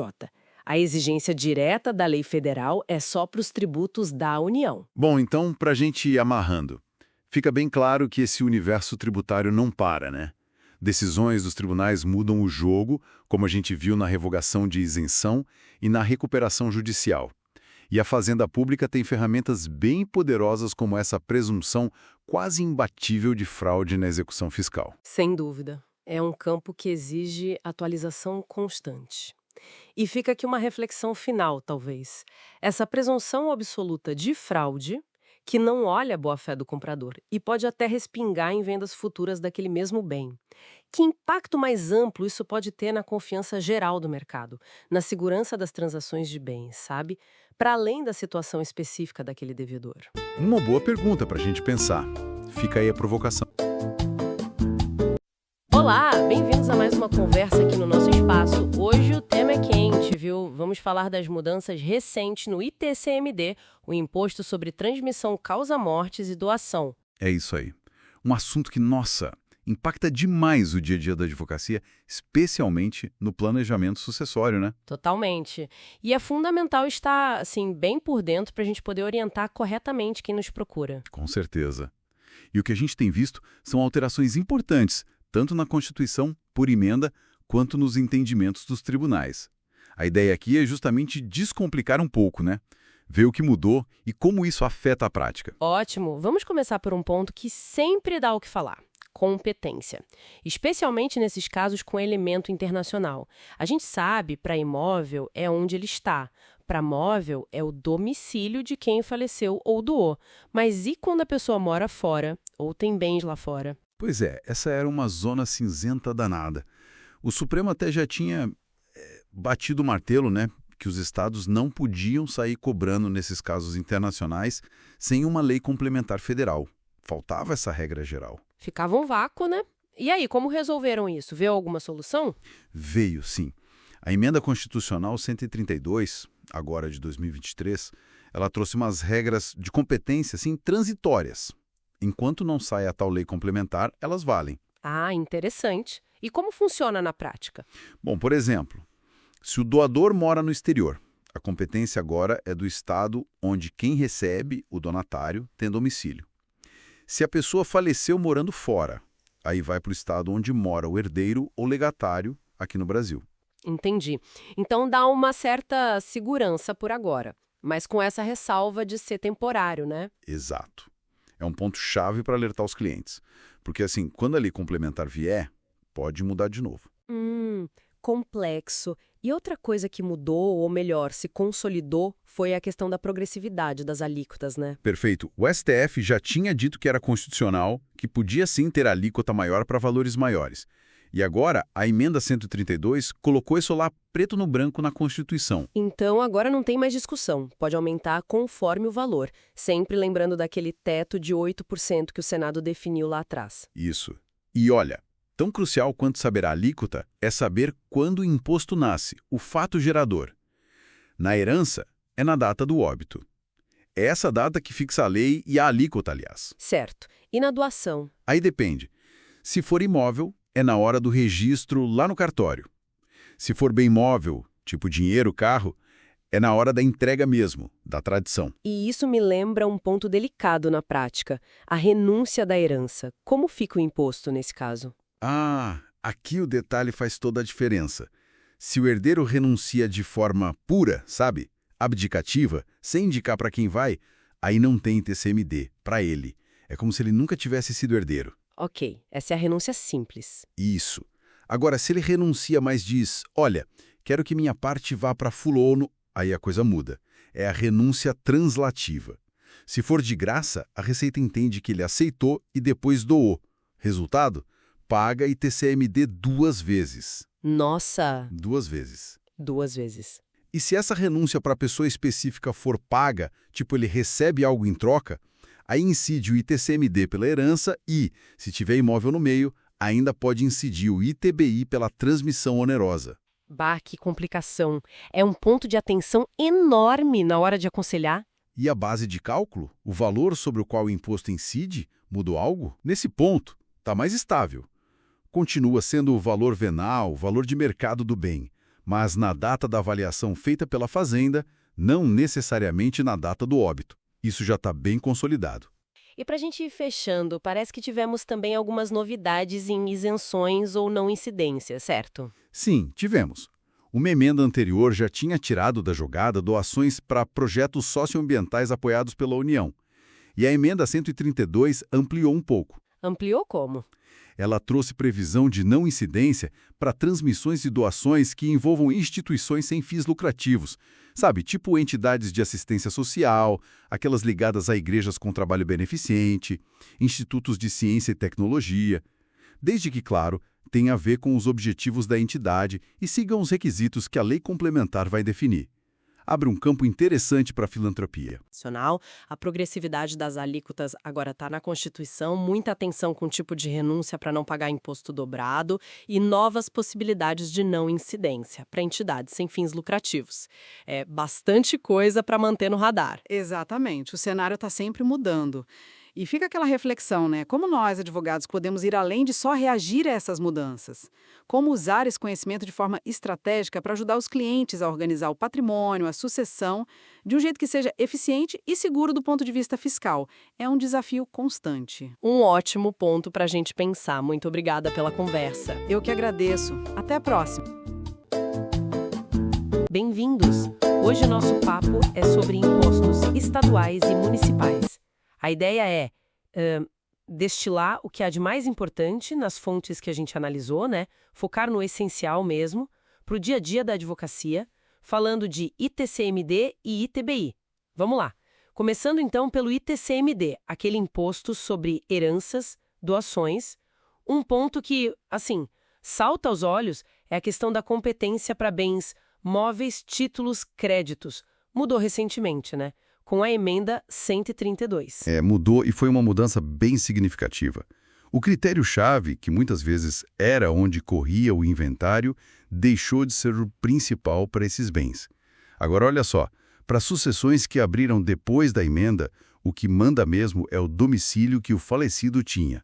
E para doação, o domicílio do doador. Ah, o domicílio. Isso mexe bastante, sabe? No planejamento sucessório. A gente precisa olhar diferente para onde o imposto vai ser devido, especialmente com cliente que tem patrimônio espalhado ou herdeiros em vários lugares. Entendi. Parece simplificar por um lado, né? Mas pode trazer outras questões. E a progressividade do ITCMD sempre deu o que falar. A emenda 132 também tocou nisso, certo? Exato. Veio para, digamos, pacificar a questão. Confirmou que pode sim ter alíquota progressiva. Ou seja, a alíquota aumenta conforme o valor do que está sendo transmitido, seja herança ou doação. Na verdade, a jurisprudência já caminhava para isso, né? Pensando na capacidade contributiva. Certo. Na prática, então, patrimônios maiores acabam pagando uma fatia proporcionalmente maior de imposto. O cálculo exige mais atenção e orientar o cliente sobre esse impacto financeiro ficou ainda mais crucial. E tem o teto, né? Sim, claro. Continua valendo o limite máximo de alíquota que o Senado define, hoje em 8%. Isso não mudou. Bom, essa clareza na progressividade ajuda. Mas, saindo do Estado e indo para o município, o ITBI também tem pontos importantes definidos, principalmente sobre o momento de pagar. Aquela dúvida clássica, quando vence? Muita gente ainda confunde com a promessa de compra e venda. Nossa, essa confusão é um clássico mesmo. Mas a jurisprudência superior e as fontes que a gente viu confirmam isso. Já bateu o martelo. O STF, no tema 1124, por exemplo, o ITBI só é devido, o fato gerador só acontece com a transferência efetiva da propriedade. E no nosso direito, isso é o quê? O registro no cartório de imóveis. Exatamente. O registro da escritura. A promessa é só um contrato preliminar, ela não transfere a propriedade ainda. Então não tem que pagar ITBI ali. Cobrar nesse momento é indevido. E saber disso é chave para orientar o cliente, né? Pagar na hora certa e evitar problema. Faz todo sentido juridicamente. Mas imagino que na prática ainda role uma pressão para antecipar, né? Ah, sim, infelizmente acontece. Mas o respaldo jurídico é claro. E a base de cálculo de ITBI? O material que a gente viu dá um destaque para a tese 1113 do STJ. Qual o ponto nevrálgico aí? Essa tese é super relevante para a segurança jurídica. Ela diz basicamente que a base de cálculo é o valor de mercado do imóvel. Normalmente o valor da transação mesmo. E o ponto principal, o mais importante talvez, o valor que o contribuinte declara na transação. Ele tem uma presunção de que é verdadeiro. Ah, isso é bom. É ótimo. O município não pode simplesmente ignorar esse valor e usar, sei lá, o valor venal do IPTU como base mínima ou um valor de pauta que eles inventam. Se o fisco discordar do valor declarado, ele que tem que provar.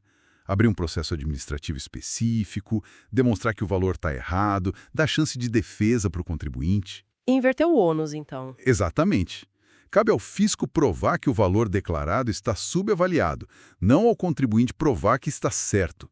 Isso dá muito mais segurança nas transações imobiliárias. Então, para a gente amarrar aqui o essencial que a gente viu, no ITCMD temos mudanças importantes na competência, agora muito ligado ao domicílio, e a confirmação da progressividade das alíquotas. E no ITBI, a consolidação de que o imposto só nasce com o registro e que o valor declarado pelo contribuinte é o que vale, a princípio, né? Salvo prova em contrário pelo fisco. São pontos que mexem direto na nossa rotina, nas estratégias. Perfeito. As fontes mostram bem esse cenário de ajustes, de consolidação de entendimentos. É fundamental estar atento a isso. E fica até uma reflexão, né? Com a reforma tributária andando e com cada estado e município tendo suas leis específicas, como será que isso pode, no futuro, criar novas nuances ou exceções para essas regras gerais que a gente discutiu? Quer dizer, a vigilância sobre a legislação local e as mudanças nacionais continua sendo essencial para a gente atuar bem. Não dá para descuidar. Com certeza. O acompanhamento contínuo é a chave.